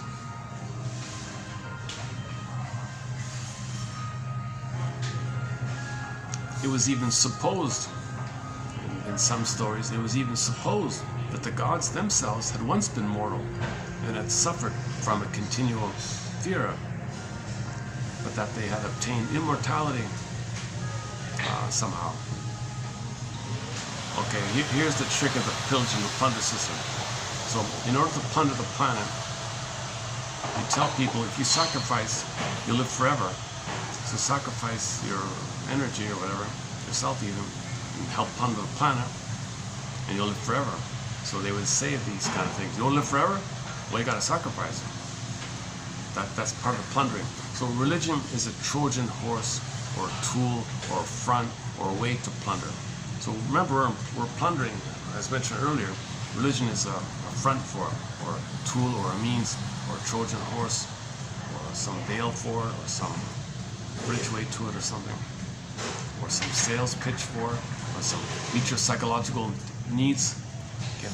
Oh, you want to meet you have a psychological need to not know your mother failed you? Okay. Don't do this. Help me plunder, and I'll give you the fantasy in some poetic way that you'll live forever. How's that? Invention of religion. So religion was invented to help plunder. Religion was invented to help plunder and pillage. Now, when I say this, I only mean on the aggressor side. I'm not talking about the use of religion for people whose places have been pillaged and plundered. They're in pain. They need something, some way to deal with that. I'm not talking about the victims. So whenever we mention this kind of thing, we're not talking about the victims of the plunder system. Next one. Next one. Pessimism. Pessimism is not reduced by knowledge of one's finiteness. Pessimism is not induced by knowledge of one's finiteness. No. It is the insistence on immortality that robs life and even the possibility of hope. Yeah, look at the irony of that. So here's another good irony. Pessimism is not induced by knowledge of your finiteness. It's the opposite. Your belief in foreverness, you're going to be pessimistic there. Ennui, nothing satisfies you. You're always pessimistic. Not good enough. You can live for 20 billion years, you're still not happy. Pessimism is not induced by knowledge of mortality.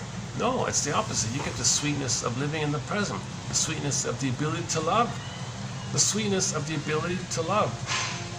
So imagine a child who plays with his dolls, alone with his dolls, okay, in a solipsistic bubble, versus the kid who drops the dolls and plays ball with the kids in a friendly way with the other kids. And there's play and there's talking and play with the other kids. There's more pleasure when children play with other children versus the kid who's alone playing with his dolls, right? So the cynicism is going to come from the kid with the dolls. There'll be cynicism there. But the kids playing with the other kids, they're just enjoying, they're more enjoying life.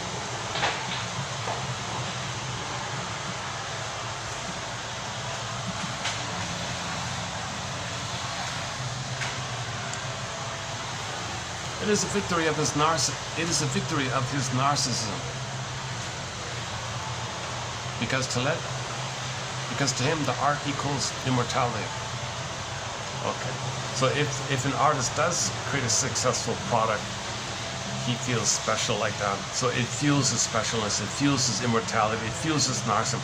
So if you have strong fantasies that your art's going to live forever, that fuels your narcissism. If art is being used in that purpose, not all art is for that purpose. Oh, here's a good one. Helen Deutsch, yeah, long time, we haven't mentioned her. Okay, Don Quixote, Don Juan, Don Quixote, in his narcissistic arrogance, esteemed himself immortal, and in his delusion had the courage of the young child who defies danger because it has no meaning for him. Yeah, so the Don Juan emotionally is like the little child that has no fear. So he does all these daring things. In reality, he'll be hurt, but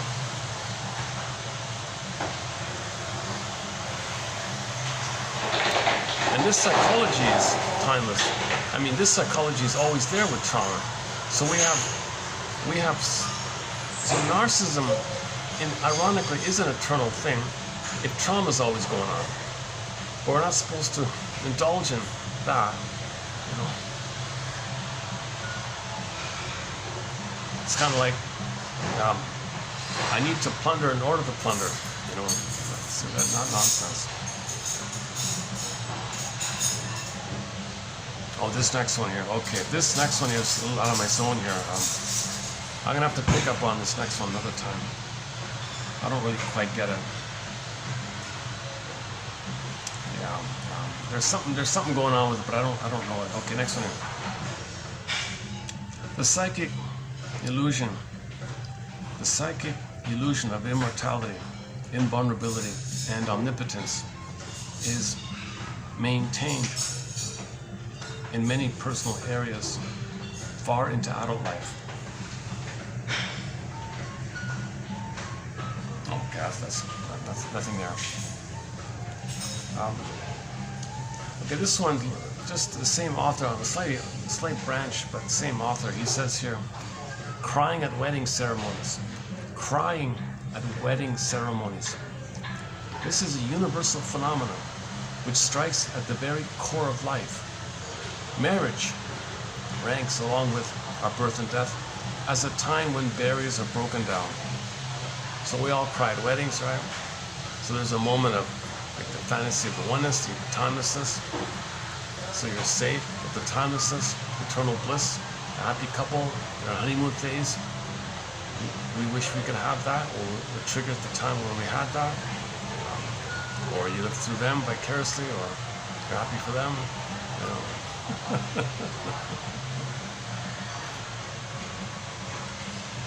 Oh my God. And now AI offers us visions of virtual immortality, the prospect of uploading our minds into a more durable machine. Okay, this is a constant theme in science fiction. You want to upload your consciousness to a machine. But your consciousness, man, oh man, it's there in link to the feeling in your body that you're not feeling. You need to not feel to have that consciousness. A lot of your consciousness is processing because you're not emotional processing. It's a failure of emotional processing because you're thinking a lot.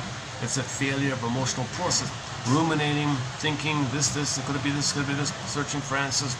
That's an attempt to find your story so you can feel and be embodied. So there's a link between your body and the feelings in your body, whether you feel it or don't, to what degree you do or don't feel in your body, numb or not numb. There's a link there between mind and body. Now maybe there's a temporary phenomenon that if a person passes away, the consciousness can float around or something because the body it doesn't sunk in somehow. So there's a ghost idea of your consciousness. And then maybe temporarily it goes into something else. It goes to something nearby, like the wall in the house. So that's the ghost idea. So sometimes the consciousness it goes into something. That's the theory. Enter the Twilight Zone episode. I just saw another one about the car. Yeah, I just saw that one about the car. So some psychopath, some narcissistic, some psychopathic wealthy guy or something drives his car, hits a little kid, a 12-year-old little boy who throws the newspapers, right? He rams into him, the kid crashes on the ground. He's on the verge of death, he's hanging for dear life. He takes off like a little coward, right? And tries to forget about it. Goes home and acts like nothing happened, basically. But that little boy's consciousness, it was floating It was floating and fused with the car. So that boy's consciousness, the car was the body. So the car was kind of like the boy's consciousness, instead of it going to the body, went to the car. Now the car thought like that child. So now the car is like the child, with the child's mind. Now he wants this man to, pay the price somehow. I confess. He didn't want to. He tried to hide it. So the car was trying to persuade him to turn himself in and confess that this happened. He wouldn't do it. He was a selfish character. He even allowed someone else to take the blame. And so the car was chasing him and all this. And finally, the child, the 12-year-old boy, said, "Look, I could run you over if I want. I'm not going to do it." Door opens. "Come in. I'm going to take you to the police station and confess, will you? Otherwise, I'm going to have to run over you or something. I'm a little boy. I don't want to hurt you. It was an accident. You're a coward. You got to pay some kind of price for this. So at least let's go through the process and go to the police station, confess. You're going to let your buddy take the fall for you and get off scot-free like this? I don't like this." So the boy's consciousness didn't want to revenge on him. The boy didn't want to murder him because he was murdered. He just said, like, "You got to go to the police here. That was a real severe accident. And you really did a criminal thing to just run away, because you could have saved me. I was on the verge like that. If you called for help, maybe I could have survived." Because he was in the hospital for a while, hanging on dear life. What's that called again? The Drive? Your Drive? The Drive or something? Season 5. Season 5. So the consciousness went into the car. There are a lot of episodes like that. That's a common theme, right? In the happy days, even the happy days, Henry, the Fonz, right?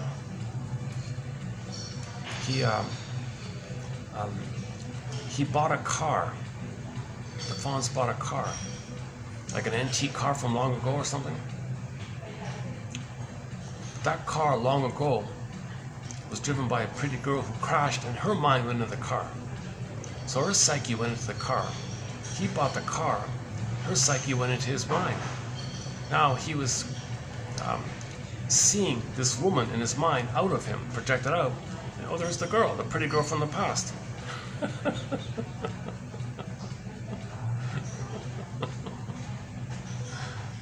And he bought the car for the nostalgia, and she's from that time, so he was obsessed with her, right? Season 11, episode 14, The Spirit is Willing. A very good episode. The Spirit, that's my favorite Happy Days episode with the Fonz. Actually, that actor did a good thing. Henry Winkler did a good episode, helping a very sensitive topic, Pryor's Place, about helping kids out, vulnerable kids. Scary topic. He did a pretty good job here. Henry Winkler and Richard Pryor deserve credit for that episode to protect kids from dangerous people. So watch out for strangers and all that stuff.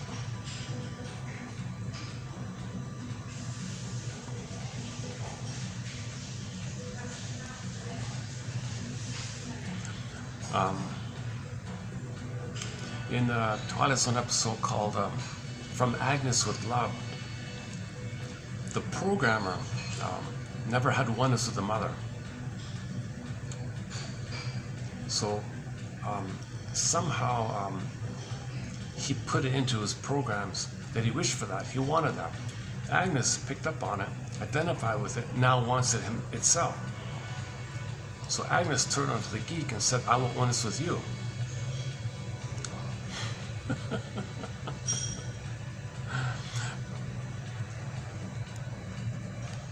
So there's something going on with the idea that maybe our defense against trauma, the timelessness, fuels these computers that might go on for infinitely, right? Nothing wrong with automated pizza machines that can crank out frozen pizzas for everybody. As usual, there's the next one here.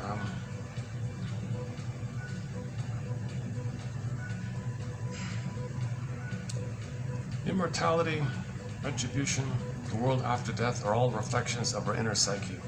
Psychomythology. Okay, so I realized that for me, an idealized self-image is closely tied to a sense of immortality. Yeah. Faith has been given cosmic, worldwide context by religions and ideologies which offered to true believers some sense of immortality in the form of some unification with a unique historical or cosmic power which in its personalized form we call an ultimate other, the great mother, ultimate other. Eric Erickson. So faith has been given cosmic, worldwide contexts by religions and ideologies which offered to believers some sense of immortality in the form of some unification with a unique historical or cosmic power which in its personalized form, we may call an ultimate other, mother. So one with the mother. So we didn't get one with the mother, still hoping for him. In a nutshell. If the baby doesn't get oneness with the mother, he hopes for it. Called fantasies of immortality. Wow. This is an interesting setup here.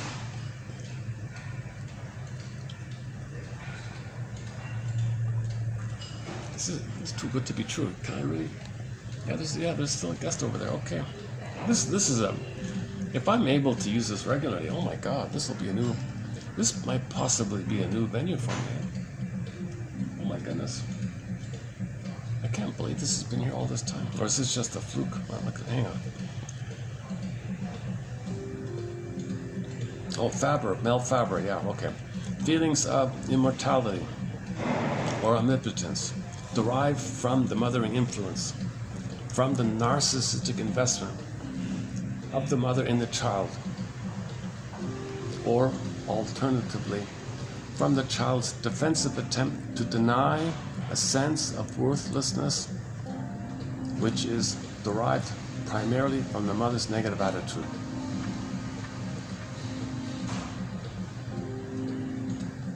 Yeah, so hope for it or anger at it is still the same. All right.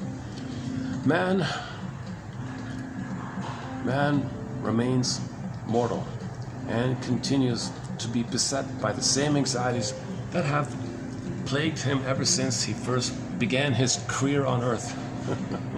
Prominent among these anxieties is his fear of death in all its ramifications. Quote, this anxiety has been controlled to a remarkable extent through a belief in a life after death that might provide everything lacking in the present one. Death was not viewed as an end, but as a transition stage, having rites of passage from one stage of existence to another, unquote. Okay, so this author, he had declared philosophy to be man's preparation for death, and considered, okay. So it soothes you if you can live forever. Right? It soothes you. So the billionaire who had all these children, who fathered all these children, didn't know them, just wrote a check for the woman. Apparently some billionaire impregnated hundreds of women, didn't want to be around to raise the kid. Here's the check, take care of the kid, here you go, leave me alone. He did it again and again and again, and then he could die at peace because he thought he could live through the kids like that. There's one anecdote by Bly about a man who thought he did a very bad job or something. But it turned out, and just before he died, the adult son in his 50s came up to him and said, I want you to know something, Dad. I want you to know that I no longer accept my mother's view of you. Because the kid hated him from what the mother said about him. The mother said, I'm good, he's bad, and he believed it. So he updated it. No, I no longer accept them. Oh, you accept me? Oh, now he died in peace, he said, because he can live on with the kid because the kid accepted him. So it could be through kids, it could be through religious beliefs, it could be through art, and things you pass down like that.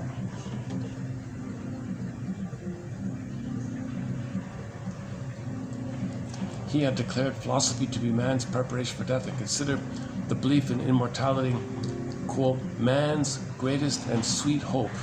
Oh, okay. Without which,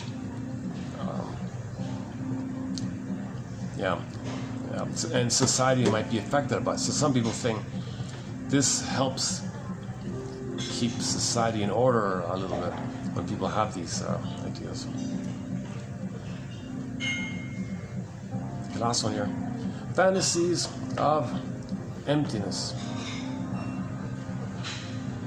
become fantasies of goodness in the service of a fill in the blank who needs a vehicle for his own needs and a container for his own fears and a conduit toward his own immortality. Okay, this slightly unclear quote, the last one there. If he worships somebody, he feels empty. So the believer feels empty. Oh, but the fill in the blank is amazing. So he's a conduit for the amazing, and he lives on through the other. There's a different way of saying it. It's a different way of saying it. Okay. Maybe I'll let the phone read it out if it works or not. Give myself a little break here. But let's. Hey, can I get a view? How can I do this? Okay, I'll just do it on the table.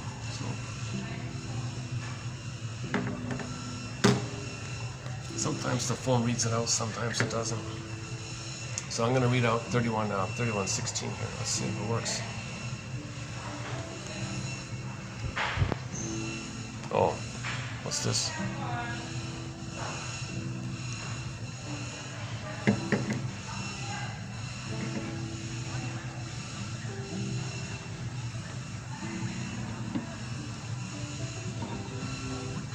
No. Oh, no volume. Oh, hang on.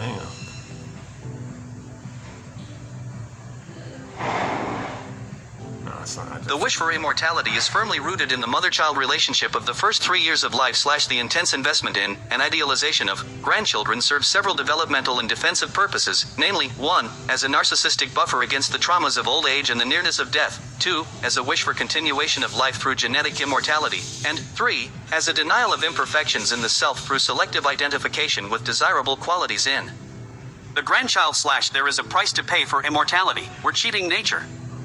In a fit of mania, Don Amich empties his bank account and throws bills at strangers on the street. See Colarusso. I did it again. It just freezes. Mourning the deaths of parents, vital internal objects associated with security, stability, and permanence since childhood shatter youthful fantasies of immortality. When this normative process is arrested because of pathological processes, and the individual cannot mourn the loss of imagined immortality, development is impeded or arrested, a narcissistic fixation occurs. See Colarusso and G. Montero. Pure Eternus. Its association with the unlimited qualities of immortality, universality, omnipotence, and omniscience. W. Coleman. One wonders about the brashness of the lover who anthropomorphized his writing and egotistically promised immortality. Yet he converted vapid phrases into the following: "Shall I compare thee to a summer's day?" E. Corbin. To live is to risk death and thereby relinquish immortality and its counterpart, omnipotence. D. Corey. Beliefs about immortality may be rationalizations that express reassuring beliefs, will bring protection from bad events, and promise eventual immortality through heaven, reincarnation, or some form of afterlife, thereby extending one's existence into eternity. J. Krauss and D. Stalker.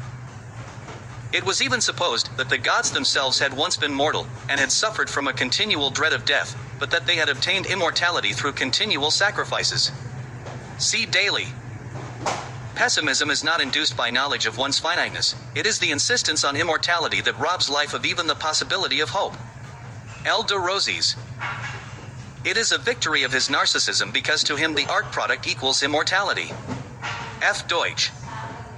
Don Quixote, in his narcissistic arrogance, esteemed himself immortal, and in this delusion had the courage of the young child who defies danger because it has no meaning for him. H. Deutsch. After death we find membership in an immortal collective person, and through this collective persona we ourselves find immortality. This may not be fair to the author, but it is the best the reviewer can do with the Jungian verbiage. J. Dollard referencing R. de Berry. The psychic illusion of immortality, invulnerability, and omnipotence is maintained in many personal areas far into adult life / crying at wedding ceremonies. A universal phenomenon which strikes at the very core of life. Marriage ranks along with our birth and our death, as a time when barriers are broken down. R. Dorn. And now artificial intelligence offers visions of virtual immortality, the prospect of uploading our minds into more durable machinery. K. I. Sold. Immortality, retribution, the world after death, are all reflections of our inner psyche. Psychomythology. E. Ung. I realized that for me, an idealized self-image is closely tied into a sense of immortality. R. Engels. Faith has been given cosmic worldwide contexts by religions and ideologies which offer to true believers some sense of immortality in the form of some unification with a unique historical or cosmic power which in its personalized form we may call an ultimate other. E. Erickson. Feelings of immortality or omnipotence derive from the mothering influence, from the narcissistic investment of the mother in the child, or, alternatively, from the child's defensive attempt to deny a sense of worthlessness which is derived primarily from the mother's negative attitude. M. D. Faber. Man remains mortal and continues to be beset by the same anxieties that have plagued him ever since he first began his career on Earth. Prominent among these anxieties is his fear of death, in all of its ramifications. This anxiety has been controlled to a remarkable extent through a belief in a life after death that might provide everything lacking in the present one. Death was not viewed as an end, but as a transition stage having rites of passage from one stage of existence to another. Pollock, 1975, p. 336. He had declared philosophy to be man's preparation for death and considered the belief in immortality man's greatest and sweetest hope, without which no social organization could be effectively maintained. G. Frank. Fantasies of emptiness become fantasies of goodness in the service of a masculine God who needs a vehicle for his own needs, and a container for his own fears, and a conduit toward his own immortality. M. Charles. TQ 3116. So, cynicism, back to the cynic one. Cynicism fuels and gratifies fantasies of timelessness, infantile megalomania, immortality. Cynicism gratifies that. Cynicism fuels it. Cynicism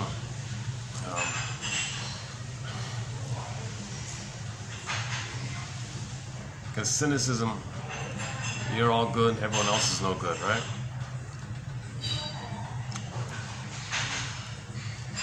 So that's a defense that the baby makes, that he's the mother and others are him who are no good. So he's no good, mother's good, but he's the mother and others are him. So that's the time of timelessness. This identification with the aggressor, this flipping is the timelessness. So cynicism occurs during the time of timelessness. So cynicism repeats, is the repetition compulsion of this timelessness.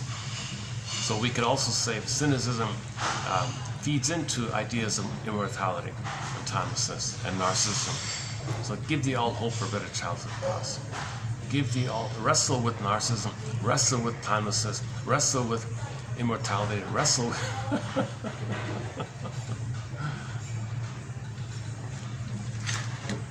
Actually, it read it all out, except for the first one. A second. Okay, let me try it again. Let's try the female voice. Let's see.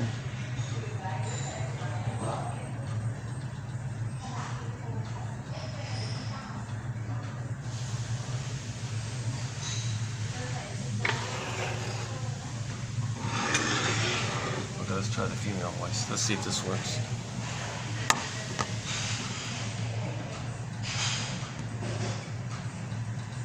The final mastery of self and adaptation to reality involve abandonment of lingering infantile fantasies of omnipotence, including omniscience and immortality. V. Clower. The wish for immortality is firmly rooted in the mother-child relationship of the first 3 years of life / the intense investment in and idealization of. Grandchildren serve several developmental and defensive purposes, namely, 1. As a narcissistic buffer against the traumas of old age and the nearness of death. 2. As a wish for continuation of life through genetic immortality. And 3. As a denial of imperfections in the self through selective identification with desirable qualities in. The grandchild / there is a price to pay for immortality. We're cheating nature. In a fit of mania, Don Amich empties his bank account and throws bills at strangers on the street. See Colorusso. Mourning the deaths of parents, vital internal objects associated with security, stability, and permanence since childhood, shatter youthful fantasies of immortality. When this normative process is arrested because of pathological processes, and the individual cannot mourn the loss of imagined immortality, development is impeded or arrested. A narcissistic fixation occurs. See Colorusso and G. Montero. Pure Eternus. Its association with the unlimited qualities of immortality, universality, omnipotence, and omniscience. W. Coleman. One wonders about the brashness of the lover who anthropomorphized his writing and egotistically promised immortality. Yet he converted vapid phrases into the following: "Shall I compare thee to a summer's day?" E. Corbin. To live is to risk death and thereby relinquish immortality and its counterpart, omnipotence. D. Corey. Beliefs about immortality may be rationalizations that express reassuring beliefs, will bring protection from bad events, and promise eventual immortality through heaven, reincarnation, or some form of afterlife, thereby extending one's existence into eternity. J. Krauss and D. Stalker. It was even supposed that the gods themselves had once been mortal and had suffered from a continual dread of death, but that they had obtained immortality through continual sacrifices. See Daly. Pessimism is not induced by knowledge of one's finiteness. It is the insistence on immortality that robs life of even the possibility of hope. Elda Rosies. It is a victory of his narcissism, because to him the art product equals immortality. F. Deutsch. Don Quixote, in his narcissistic arrogance, esteemed himself immortal, and in this delusion had the courage of the young child who defies danger because it has no meaning for him. H. Deutsch. After death, we find membership in an immortal collective person, and through this collective persona, we ourselves find immortality. This may not be fair to the author, but it is the best the reviewer can do with the Jungian verbiage. J. Dollard referencing R. de Berry. The psychic illusion of immortality, invulnerability, and omnipotence is maintained in many personal areas far into adult life / crying at wedding ceremonies. A universal phenomenon which strikes at the very core of life. Marriage ranks along with our birth and our death as a time when barriers are broken down. Ardorn. And now artificial intelligence offers visions of virtual immortality, the prospect of uploading our minds into more durable machinery. K.I. Sold. Immortality, retribution, the world after death are all reflections of our inner psyche. Psychomythology. Ying. I realize that for me, an idealized self-image is closely tied into a sense of immortality. Our Engels.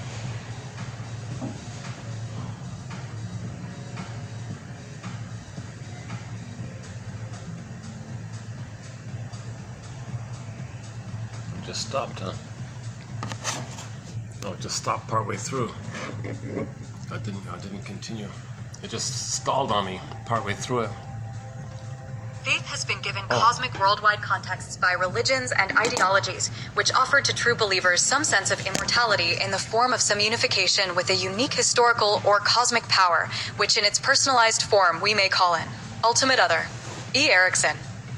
Feelings of immortality or omnipotence derive from the mothering influence, from the narcissistic investment of the mother in the child, or, alternatively, from the child's defensive attempt to deny a sense of worthlessness, which is derived primarily from the mother's negative attitude. M.D. Faber. Man remains mortal and continues to be beset by the same anxieties that have plagued him ever since he first began his career on Earth. Prominent among these anxieties is his fear of death in all of its ramifications.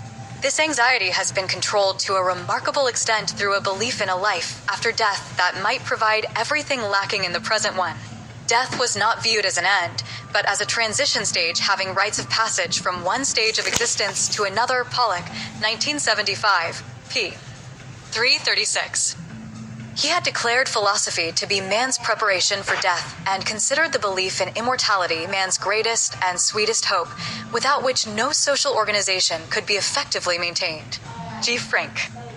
Fantasies of emptiness become fantasies of goodness in the service of a masculine God who needs a vehicle for his own needs, and a container for his own fears, and a conduit toward his own immortality. M. Charles. TQ 3116.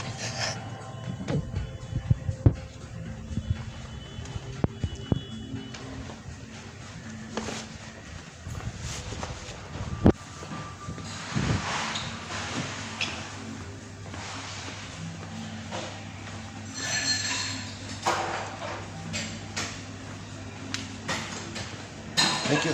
Thank you.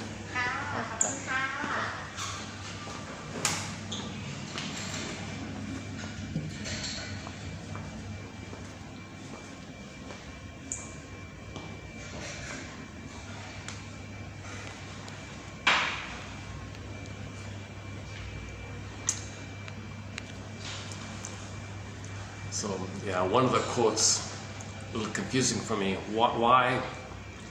Why would there be problems if people accepted time? Doesn't mean you're just going to be reckless. It's the opposite. You'll value your time more. You'll be more contributive and do something more heartful based and value your time. If you admit the time, you'll value it, right? Yeah, no, maybe some people are discouraged. Maybe are some people only driven by fantasies of immortality? And then if that's lost, they have nothing. It's got to move towards, ultimately, it's got to move towards the appreciation of time in the present, right? So I'm just wondering. Okay, thanks again. Yeah, see ya. Thanks. Oops. Oh. Thanks. أحمد ربي تبي؟ 17 أعطيك؟ أعطيك كم 17 كم 20 كلها اوكي أنا بدي أنا أشتري لها كمبيوتر عشان تعطيها خلاص عادي بشتري لكم بس بس احنا بنروح مش بالقطار هاي كم سنة مش بالقطار أنا بدي من القطار ها ليش ما كان سيارة من القطار؟ ما يصير ما هو في بيت أنا برجع ترى مو قاعد أنا فيه مش أنا مسافر هنا إن شاء الله جهز صندوق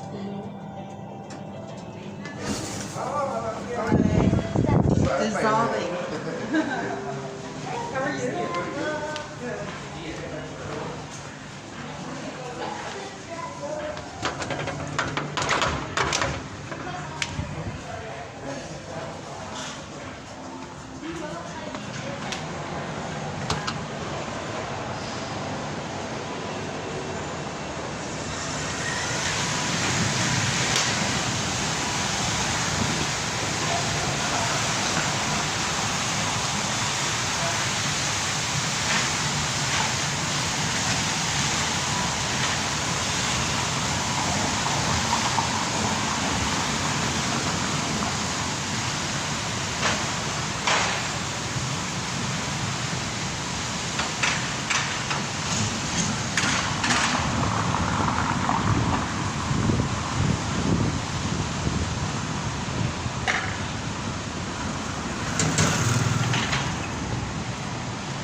Let me check the battery here. Hold a second. How much battery do we have? I have to close this before the oh, we're okay, 35%. Okay, let's close this in about 20 minutes or so. Okay, let's just see if there's any final. Oh, the button's broken, eh? Look at that, eh? It's a little awkward, huh? I gotta buy a paper clip or something.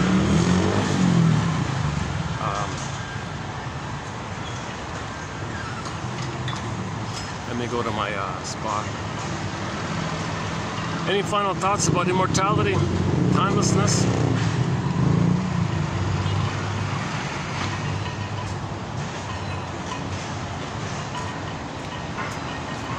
I also struggle with feelings of time, sense of time. We all do. Wait a second.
Okay, let me assemble my chair, my folding chair here.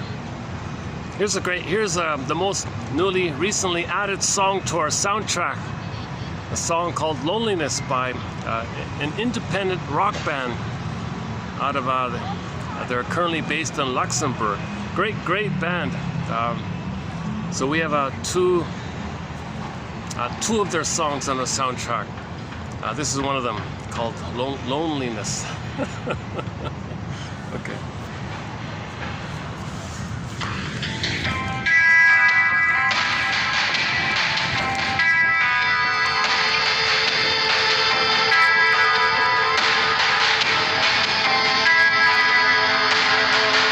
Could win tonight, not even the moonlight.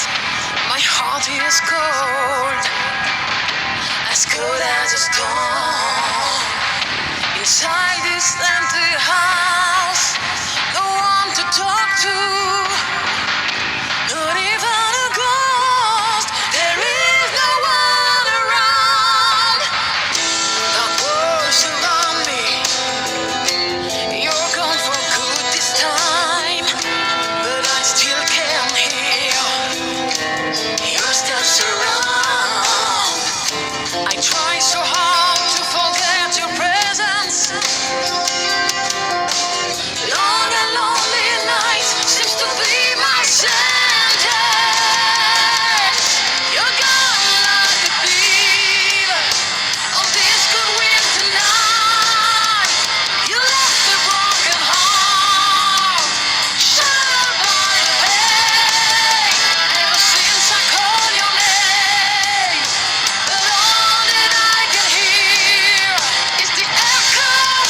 Yeah, that Zilberg guy was saying something about he was in an accident or something, and he said he didn't feel it, like he was in a state of timelessness. He was going to live forever, didn't feel the pain or something. He was in the accident and all that. But the body remembered it. And then he had a traumatic neurosis in his body, had all kind of problems from the trauma, the PTSD, from the shock trauma. But at the moment it happened, he was regressed, regressed to the babyhood oneness, no time. So he felt no time, no fear, no time. He's in a bliss kind of place.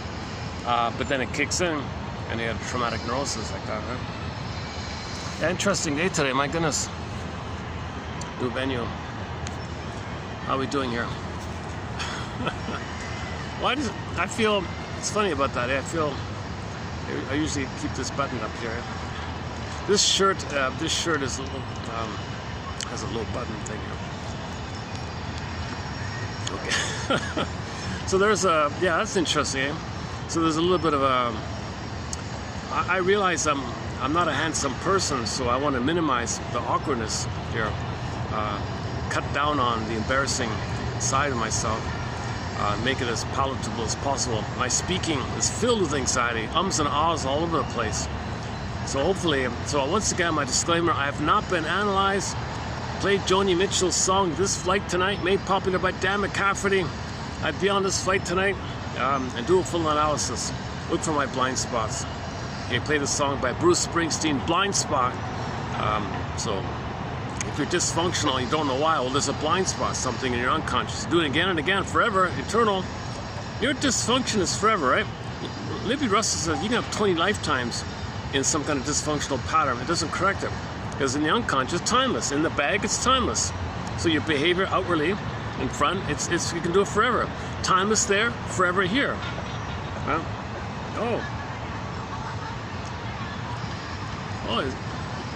I see. I see the kids dressed up in their graduation gowns. Okay. Is it?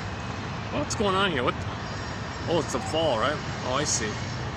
Oh, so some people graduated early, right? This is end of January, right? Oh, I see. So he's an early graduate, huh? So there's a teenager, some teenagers taking their high school graduation photos here.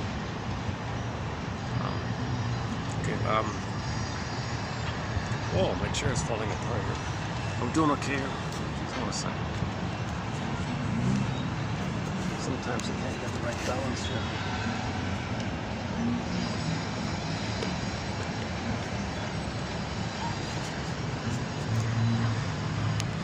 Do it like that. Is that better? A little bit better? All right.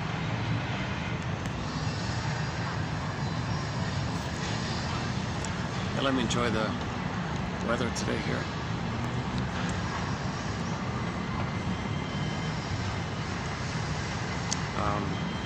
Oh, the below quotes. Oh my God. So this discussion I'm doing is all preview mode, by the way. It'll be redone again in 2 months from now. But this preview discussion is, I feel not too bad about it. It's pretty good.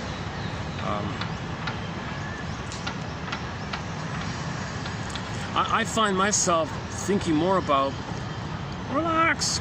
It's okay to enjoy the present. You don't have to deal with bittersweet issues from the past. Isn't it bittersweet? You're in the past, you know, waiting for mother's love, or trying to save your mother in the mind in the past. Isn't it bittersweet? You're not enjoying the present. So the more you enjoy the present, the more you can let go of the past, obviously, right? So I think these quotes, it's got me thinking myself to slow down and accept things in the present, like that. So this, so we're doing lowest 81, right? Okay, so this preview discussion on timelessness / immortality, the preview of it is 31, 79, 80, and today's 81, right? Yeah, 81. Yeah. So anyways, the ones below, 31, 81, are these ones here. Now, I've discussed these already. Is it worth doing it over here? Who is this again? Okay, these are from an older book. They're okay.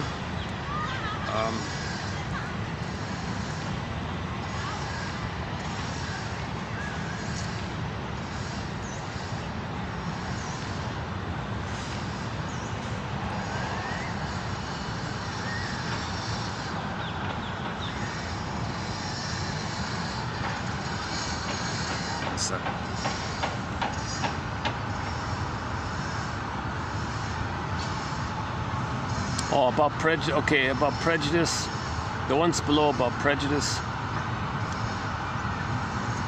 Okay, this is an older book on prejudice. I thought there were some good parts in here.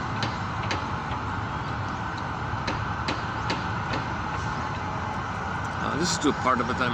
Parents of the unprejudiced children were far more concerned with the individual qualities and aptitudes of their young. Their children's uniqueness, not their, quote, normality, was of paramount importance to them. It's not surprising, therefore, that the child whose own needs have been answered, whose individuality has been deftly captured and eagerly developed, should respond cheerfully to the variety of interests and needs in those around them. So if your mother accepts your uniqueness, your selfhood, you'll accept other people's selfhood and uniqueness. So you treat others how you're treated. If the mother didn't give that to you, you won't. If the mother didn't accept your interests, you don't accept other people's interests. Mother didn't accept your uniqueness, you don't accept other people's uniqueness. So this is an older idea about prejudice, one of them. It is also not surprising that the child who has been trained to behave as much like everyone else as he possibly can will react with fear and trembling whenever he finds himself in the presence of those who are different from everyone else. Yeah, okay. So the more that the parent focuses on the acceptance of his curiosity, his interest, his identity, unique identity, trial and error, what do you like? You're interested in this, he'll accept others. Because he felt accepted, he'll accept others. Simple kind of thing. But if the parent is keeping up with the Jonesies, no, put on appearance, don't show emotion, say these things, and I don't care what you like, just do this, don't do that, then he'll have prejudice later on.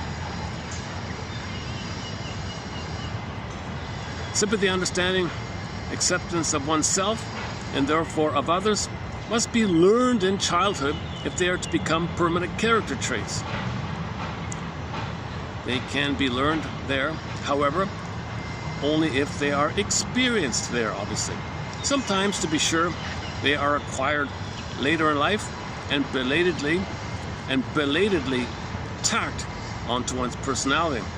But then they are worn almost as ornaments. And like ornaments, their use is dictated by fashion and convenience, either one being sufficient reason in order to discard it. Okay, so this issue of prejudice, it's early on. So if the kid's traumatized with narcissism, bullyism, egoism, immortality, cynicism, if the kid has all that, but he goes to school and his teachers say, be nice, as an ornament. It's a decorative ornament. And he'll have it if it's needed or something, but it can easily be dropped because the structure, the psychic structure is what you're dealing with. So you can cover it, lipstick on a pig kind of, you can cover it. No, that's not a good example. It calls it ornament. You can have the trait or the ideas of tolerance as an ornament, but that ornament can easily be dropped off if you're under stress. So you got to look at psychic structure. Prejudice is due to psychic structure. Psychic structure. If the psychic structure and the memories in your mind, okay, are not, I'm okay, you're okay, you'll have prejudice usually. So the cat has a kitten. The kitten is hungry and meows. Mother responds, feeds. Kitten says, I'm okay, you're okay. In the mind, I'm okay, you're okay. Mother's okay, he's okay. I'm okay, you're okay. But look at the baby, human baby. A lot of human babies' mother crushed. Oh, I'm not okay. Mother's okay. I'll be mother, and you're not okay. Or I'm not okay, you're not okay. There's a problem there, right? So the psychic structure of I'm okay, you're okay, is what's needed for tolerance in regular life. Now this I'm okay, you're okay is differentiation. So it's like two tennis balls, they're separate self, a sense of self, a person in your own right. Mother's a human in your own right. You experienced mother as seeing you. You were seen by someone who saw you. You can do what she did. She saw you, now you can see. Now you can see others because she saw you, you were other to her. She treated like a person, treat others like people. Psychic structure, I'm okay, you're okay. In the beginning, this is all fused up. It's just the two is one. If you're stuck there, there'll be anger, rage, entitlement, prejudice. All the problems come from there. All the problems come from this issue of not getting one's symbiotic needs. Now, this symbiotic time is eternal forever. It's feelings of infinity and all that. Right? Oh, okay. Bear with me a second. Let me see if I can dig up that toilet. Let me just see if it works here. I started watching. I mentioned already that I'm having a hard time. Depends on the signal and all that stuff.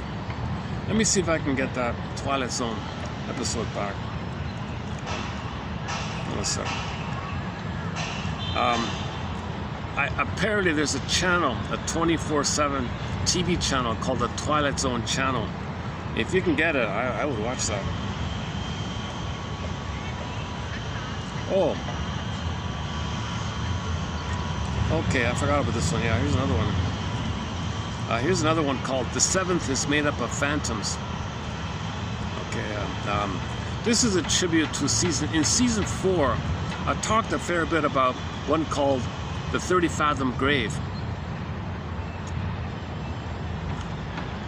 This one here, season 5, episode 10, The Seventh is Made Up of Phantoms.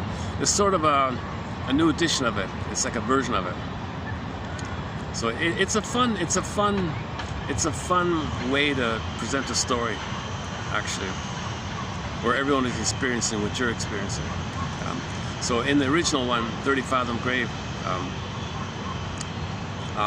the boy, I forgot the guy's name, the hero, whatever.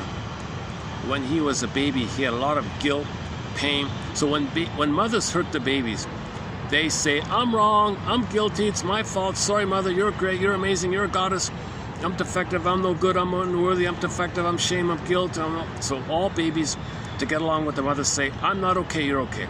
So babies think this after they're hurt by the mother. They're not born with them. After the mother hurts the baby, I'm no good, I'm guilty, pain. Pain means being punished.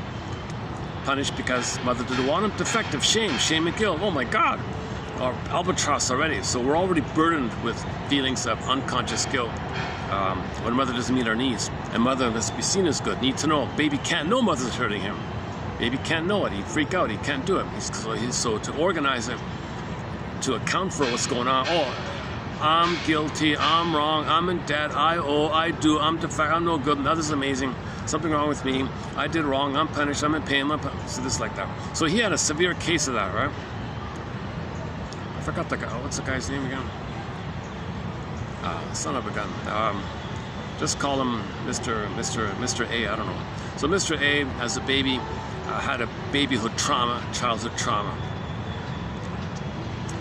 Now, when he was in his teens, due to a misunderstanding on his part, he thought he was responsible for a major thing that took place. And he had what's called survivor's guilt, because he thought it's his fault that the others died because of his mistake. It wasn't true, but he thought that. And that triggered the babyhood guilt. So he had double guilt. The guilt coming up, fusing up with the current belief that of survivor's guilt, and it blended up. So he had a huge weight. The guy said, you got a dirty rap, man. You got a dirty rap. And this falsely accused kind of thing. He's not guilty as a baby. He wasn't guilty in his 20s or whatever. Okay, then in the 40s, he was a member of a team, a tight-knit team, a close-knit, one-mind kind of team. And then in his 40s, he was in the vicinity of the accident in the 20s. and he was hearing what he heard back then, but didn't remember. So now he's hearing what he heard back then. It's strong in his mind. Now, because he's one with the group, they're all hearing it, a shared hallucination. And everybody's wondering, where's the sound coming from? Well, it's in his head, from his memories from 20 years prior, but everybody in the present is hearing it. Because it's shared mind. The side comment was, wait a minute, are we just hearing what he's hearing? It's not real? We're just hearing what he's... How does that work? So that the whole mystery was about, where's the sound coming from? 35th of grade, right? So they did a redo of this motif in season 5. The 7th is made up of phantoms. It's sort of a typical propaganda. So to ignore, to make you, to get you red herring away from the genocide of indigenous people, they focus on this trivial little thing with the Mr. Custer we keep hearing about. So there's one tiny little thing. We're obsessed about this. No one talks about the harm done on indigenous people. Everyone's saying, yeah, well, what about this idiot Mr. Custer? He's such an idiot. How did he lose that little battle or something? So they're all obsessed about it. So there's 3 guys. 2 of the 3 are very familiar with the history of the Custer thing, right? And they're in that area. So 2 of them, because of the in-depth reading on their part, in-depth knowledge of this event 80 years prior, are being triggered by the scenes in the present. So 2 of them are like having hallucinations in the mind. The 3rd one's getting it. The 3 of them are getting it, and they're now having a hallucination of what's in the mind, of what they read, the images of what they read, the story of what they read, being triggered by what they're in the present, what they're seeing. So they now believe they're 80 years in the past, in a hallucination, a dream. They're acting like it. They're all acting like it, right? And the boss and the distant, come on, guys, what's wrong with you? So they're having a shared hallucination like that, and it affected the others because they're also a tight-knit team, right? So, anyways, you learn a little bit about history you learn a little bit about this thing with the history thing. But that's not the one I was trying to get after. Okay, season 5, episode 11. A short drink from a certain fountain. Trying to keep up with his younger wife, Harmon convinces his brother to inject him with an experimental youth serum. Oh, Rod Serling wrote this. Oh, okay.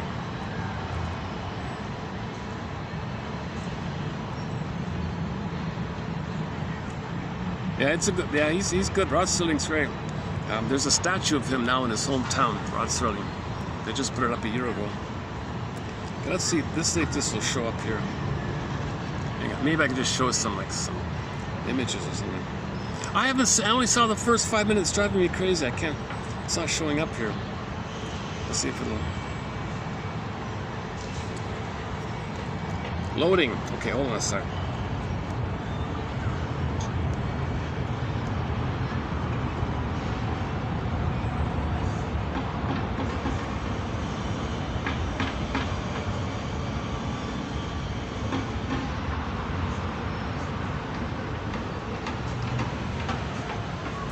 No, it's not shot. Same thing.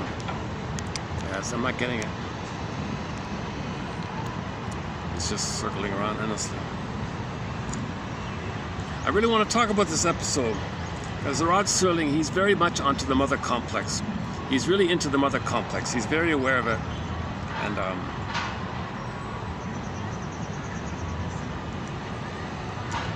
it's not showing up at all. Okay, let's go to Wikipedia then. Hang on a sec. Wikipedia. Twilight Zone. Hang on a sec. Season 5. Season 5. Twilight Zone episodes.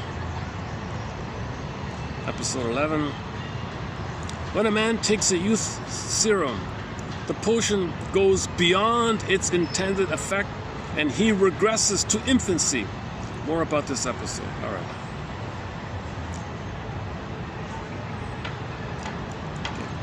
Okay, let's just do the Wikipedia one. A short drink from a certain fountain is an episode from the Twilight Zone. In this episode, a scientist gives his brother an experimental youth serum in order to save his marriage to a much younger woman. The episode's title refers to the mythical fountain of youth. I'm just reading from the Wikipedia. Opening narration. Picture. What you're seeing is a picture of an aging man who leads his life, as Thoreau said, quote, in quiet desperation. Okay, so he's in his 60s. He's a pitiful looking creature, really haggard, being beaten and abused by this 20-year-old pretty girl, just haranguing him and taunting him and saying awful things about him. You're an old this and you're an old that, and you're useless, all these kind of things. And he's being abused like this. Picture of an aging man who leads his life, as Thoreau said, in quiet desperation. Because Harmon is enslaved by a love affair with a wife 40 years his junior. It's unbelievable. But that's on the surface. On the surface. Okay. So this is only a gold digger would go along with such a scheme, right? Take advantage of a poor man's traumatized mind. So on the surface, she's 20, he's 60, whatever. But psychologically, he's, I don't know, whatever. Let's just say 5 or something, I don't know. He's a little boy. I don't know what age they show him in. I think they said 6 or something. Let's say 6 then. Doesn't matter, because it just continues in the earlier time. They could have showed it as 2. They could have showed it as 1. They could have showed him as a baby. So they could have done any year. So anyways, he's a baby or a junior toddler or a senior toddler or a preschooler. That's very early on. That's kind of a detail like that. But psychologically, he's a baby or a helpless child. He's a passive, helpless baby or a helpless child, something, or a condensation of the two. So psychologically, he's that. And from that point of view, the unconscious sees this 20-year-old showgirl, this brassy, showy, pompous, arrogant kind of girl, right? So the old man, okay, dominated by his inner child of the past, the wounded inner child of the past, timeless, no time, sees that girl. Oh, there's mother. There's mother. Bing, bing, bing, bing, bing. Limerence. Cupid's arrow. Cupid's arrow. Love at first sight. Just one look. He's obsessed with her. You got to marry me. You're my mother. Oh, wow. Wow. Okay, I don't get this. But if you're a billionaire and you're going to die in a few years and I'm 20, okay, fine, I'll go along with it. That's a bargain. So he marries her, right? A few years later, and she's a rude kind of a... What did the brother call her again? I'm trying to remember. He called her a funny thing. Oh, an alley cat predator or something. She's a predator. An alley cat predator. The brother said to his brother, this young girl, she's an alley cat predator. She was always that. She'll always be that. She only cares about your money. She's a gold digger. It's funny. I can accept her being made of asbestos and having no heart. What I really don't like about her is the way she abuses you and treats you, and you're like a wounded poodle trying to please her.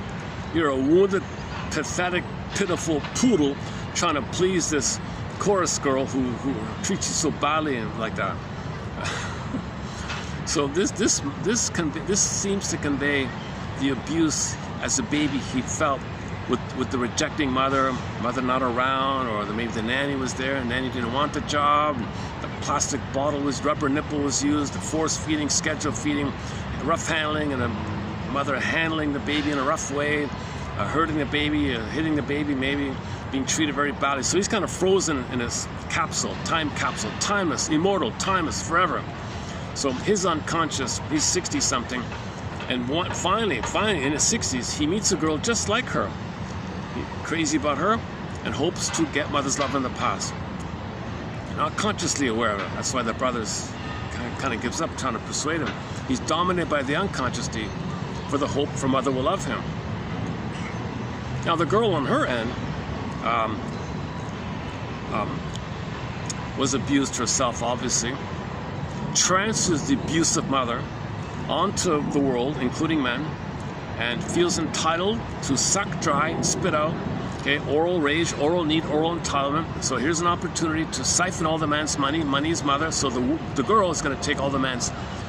The girl doesn't care about the man, she just wants his money, which is symbolic mother. So the girl wants to insatiably, infinitely, timelessly suck all the money, and then she can indulge in being a shopaholic her whole life or whatever. Picture of an aging man who leads his life, as Thoreau said, in quiet desperation, because Harmon is enslaved by a love affair with the wife 40 years his junior. Because of this, he runs when he should walk. Okay, so he's manic, he's panicked, he's 60-something. He should walk, take it easy, enjoy life.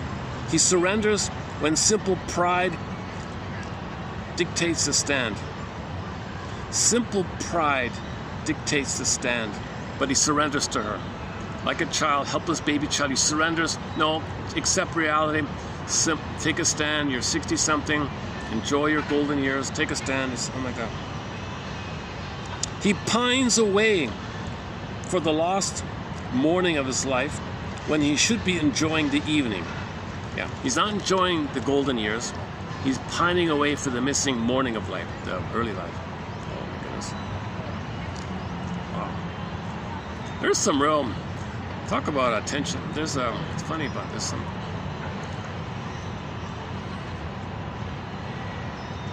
I gotta maybe tackle some quotes on people who do dramatic, exhibitionistic displays. See me, mother never saw me, so they want everyone to see them. It doesn't work. But it's drug-like, because for a minute they feel somebody responded, they notice them, so they weren't abandoned, but never corrects the setting, so they depend on it. So something like that I just saw has a demand. Look at me, like a real aggressive look at me. It doesn't work. It only feels good for the moment. It's timeless. It can do it endlessly. That's an immortal fantasy. They want to live forever, so they keep on doing it. He pines away for the lost morning of his life when he should be enjoying the evening. Oh, the battery. Battery. Oh, okay, 14%. Okay, give me 10 minutes here. In short, Harmon seeks a fountain of youth. And who's to say he won't find it? This happens to be the Twilight Zone. Okay, there's the plot there. Closing narration. It happens to be fact. As one gets older, one does get wiser. If you don't believe it, ask this girl here, Flora. Ask her any day of the ensuing weeks of her life as she takes notes during the coming years and realizes something has turned. Youth has taken over. It's simply the way the calendar crumbles. Okay, the way the cookie crumbles, the way the calendar crumbles, the way the calendar crumbles. Oh my God. I don't fully get, I haven't seen the episode yet. So I don't know what happens to her. Okay, so the story is he takes the youth potion. He goes back to a little boy. Now she wants the money. How's she gonna get the money? Somebody says, well, you're her caretaker. I gotta take care of him, like mother him, like nurse him, watch out for him. He said, if something happens to him, you don't get your money. He's just a child. You can't be his wife then. It's not gonna work, right? You won't be the wife. If something happens to him, you're not legally his wife if he's just a little boy. So you'll get nothing. So you gotta take care of him until he's of age where you can legally marry him. So she's obligated to be nice to him, or at least keep him alive, I guess, or at least treat him better than the way she treated, because the way she was treating him before, he was very stressed out. She was trying to drive him to an early grave, okay, to get the money, throwing the matches around. He has to dive so the fire doesn't start. Maybe he'll hurt himself or something. She was trying to hurt this guy, right? But now, yeah, I get it. So if he's a little boy, and she wants the money, she can't just, get rid of the kid and there's the money. No. because she's not legally married to a little boy. So she has to make sure and ensure his safety, and at least until he's of marriage age. So if he's, let's say 5, whatever he is, she's got to wait, let's say 15, let's say 15 years, I don't know, 15 years. Now if she's 20, that means she'll be 35. So between 20 something to 30 something, during the prime of her life, she's got a mother. So it happens to be fact. As one gets older, one gets wiser. If you don't believe it, ask her. Ask her any day of the ensuing weeks of her life as she takes notes. During the coming years, youth has taken over. It's simply the way the calendar crumbles. Oh, youth. His youth has taken over her. Oh, so in the beginning, her youth controlled him. Now, in the fantasy, he's the little boy. His youth controls her, because that's what he wanted all along. He wanted a mother to love him. He's still trying to get mothers up. This is a timeless thing. He spent his whole life. Back to the opening narration. Picture of an aging man who leads his life, as Thoreau said, in quiet desperation. Because Harmon is enslaved by a love affair with a wife 40 years his junior. Because of this, he runs, he panics when he should calm and walk. He surrenders passive when he should just take pride in reality and take a simple stand of his reality. And I am who I am. No, instead, he pines away for the lost morning of his life when he should be enjoying the evening. In short, Harmon seeks a fountain of youth. And who's to say he won't find it? This happens to be the twilight zone.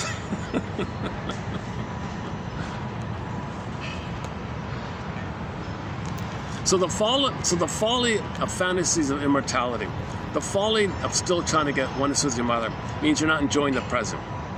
You're not living in the present. He's not enjoying the evening of his life. Picture of a man who leads his life, as Thoreau said, in quiet desperation. Why should he be in quiet desperation? Why should a 60-something man who's a multi-billionaire be in quiet desperation? Right. All the money didn't work. Money's not mother. What about the young girl? Can she be mother? Still desperation. He's still trying to do it. And even if he does regress, it's nonsense, because she'll probably treat him badly, just keep him alive. So he'll be abused. But maybe or maybe the episode, maybe he's going to be difficult to her. Maybe he'll make it dangerous, and maybe she's got to be attentive to him. Yeah, maybe the episodes, I'm going to guess maybe one possibility is he's going to be do naughty things, dangerous things to get her attention. Now she's focused on him, whereas before she flipped it. Oh, hey, one of the cats. Let's see if we can get the cat. Hold on a second. Yeah, the cats kind of hide in the thing there.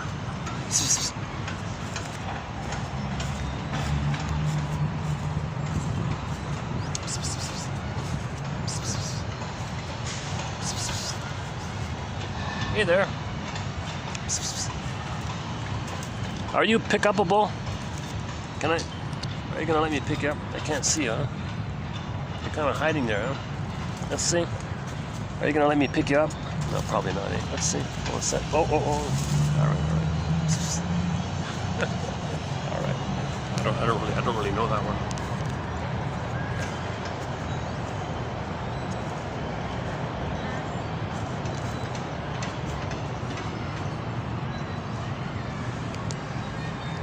Well, last time I was here, there was a baby kitten that looks a lot like that. That might be the mother then, eh? Is that it? Yeah, okay. It's an interesting topic. I know I spend a lot of time with ums and ahs throughout these videos. It's a work in progress on my end. Maybe I'm unconsciously wanting to be have a fantasy carrying witness where I can free associate covertly. I'm free associating, discussing, trying to find my story to help me process my feelings. So a lot of this ruminating means you're not feeling fully. It's a failure of emotional processing. Reminiscing and obsessive thinking is a failure of emotional processing, one quote said. More battery, hang on a second.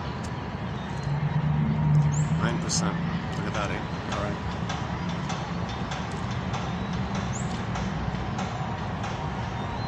Oh, there's a third. Oh, hang on. I want to try out a new song. Let's do this. Let me experiment with another song by the band Angel's Whisper. I just found it this morning. It's an acoustic, a live acoustic of theirs. Hang on a sec. What's it called again? Oh boy.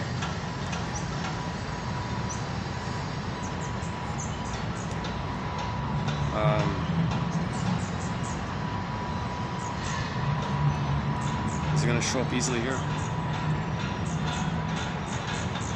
Maybe if I just type in acoustic or something. Oh, son of a gun. What's it called again? Hang on a sec. Okay, and when I find the song, I'll play it. When the song ends, I'll hit the stop button. And that'll be the end of part 3 of this preview. This is just, what I'm doing is a preview run. But it's a pretty good preview run. Parts 1 with the first part 2 videos ago, 79, was, I thought, very good. That's my best up there. Yesterday I was sluggish, but I managed to get a lot of material. Today is maybe my weaker one. Weakest of the 3. Yes, where is it?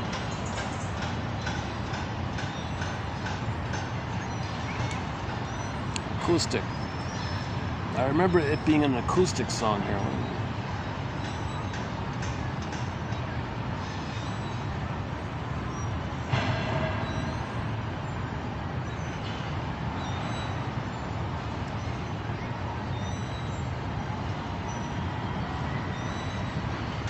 That's not it.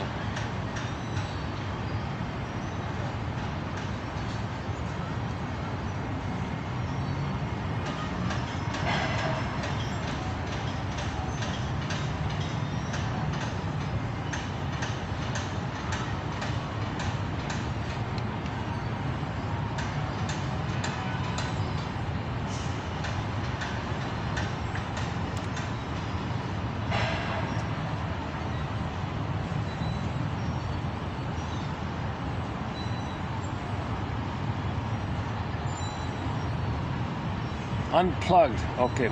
Singing with the Angels, Unplugged. Hang on.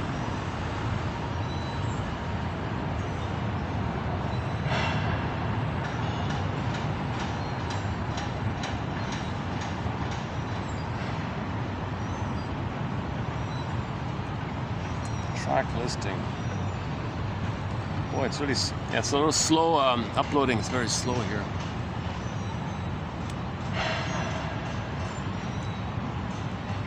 Oh, looking for the one. Okay, looking for the one. Hang on. Okay, so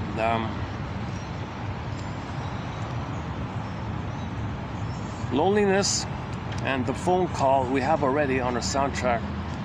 Let's try. Let me experiment with this one here. Looking for the one.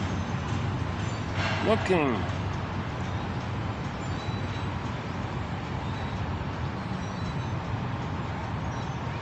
For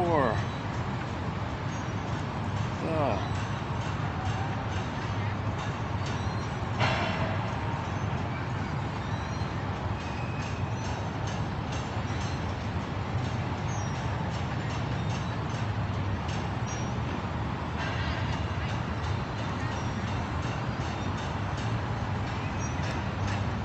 Oh, 10 years ago. Oh, it's a 10-year-old song. Yeah, okay. So this is a great song, The Phone Call. We played it already.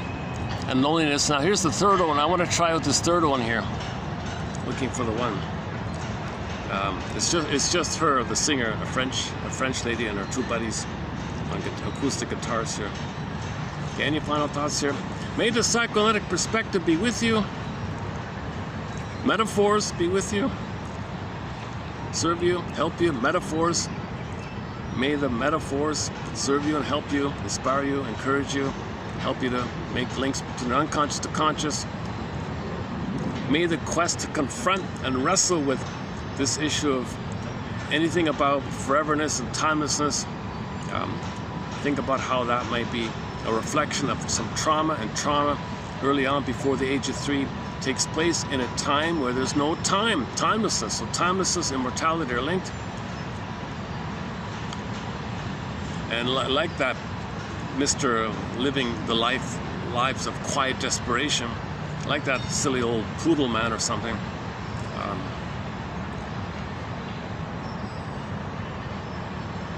See, if that man can do some therapy, he'll enjoy the rest of his life, right? But he still had the hope. He still had the hope. Getting $1 billion didn't do it for him, right? So he still had the hope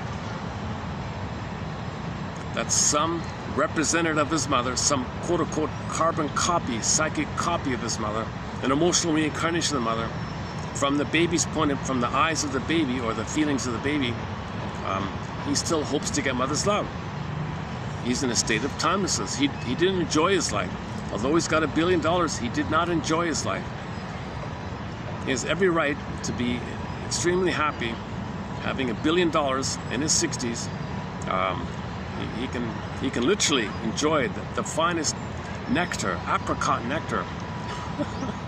You can enjoy that.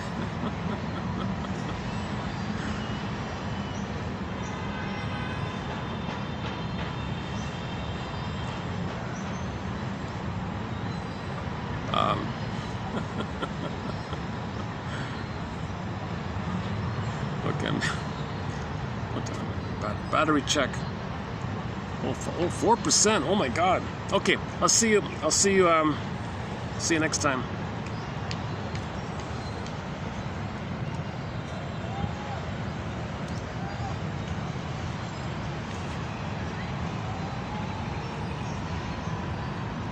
Uh-oh, what happened here?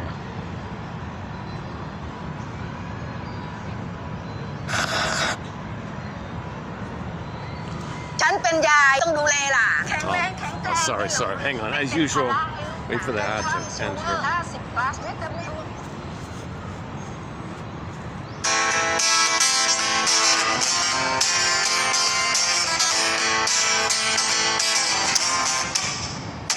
I loved the time we spent together. I loved the smile on your face.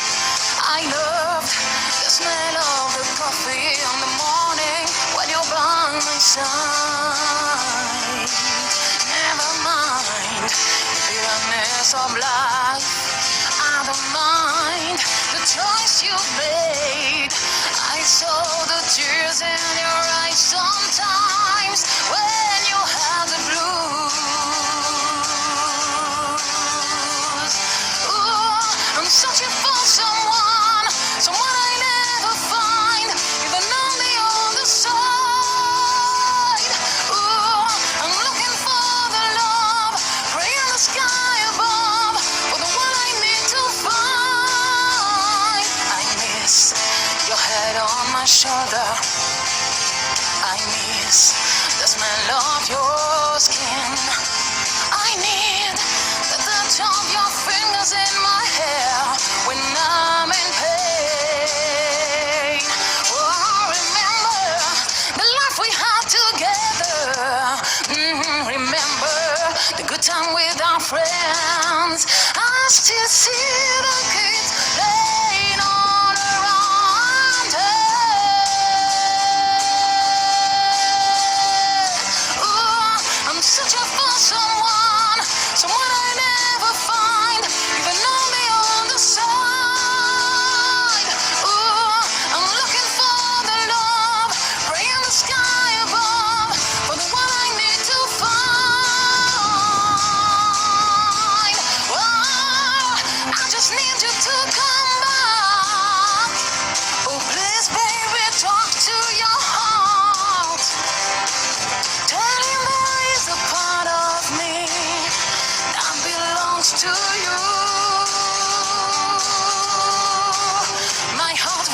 so many stories. Too many of them already known. Why can't we just talk it over? Give us a second chance.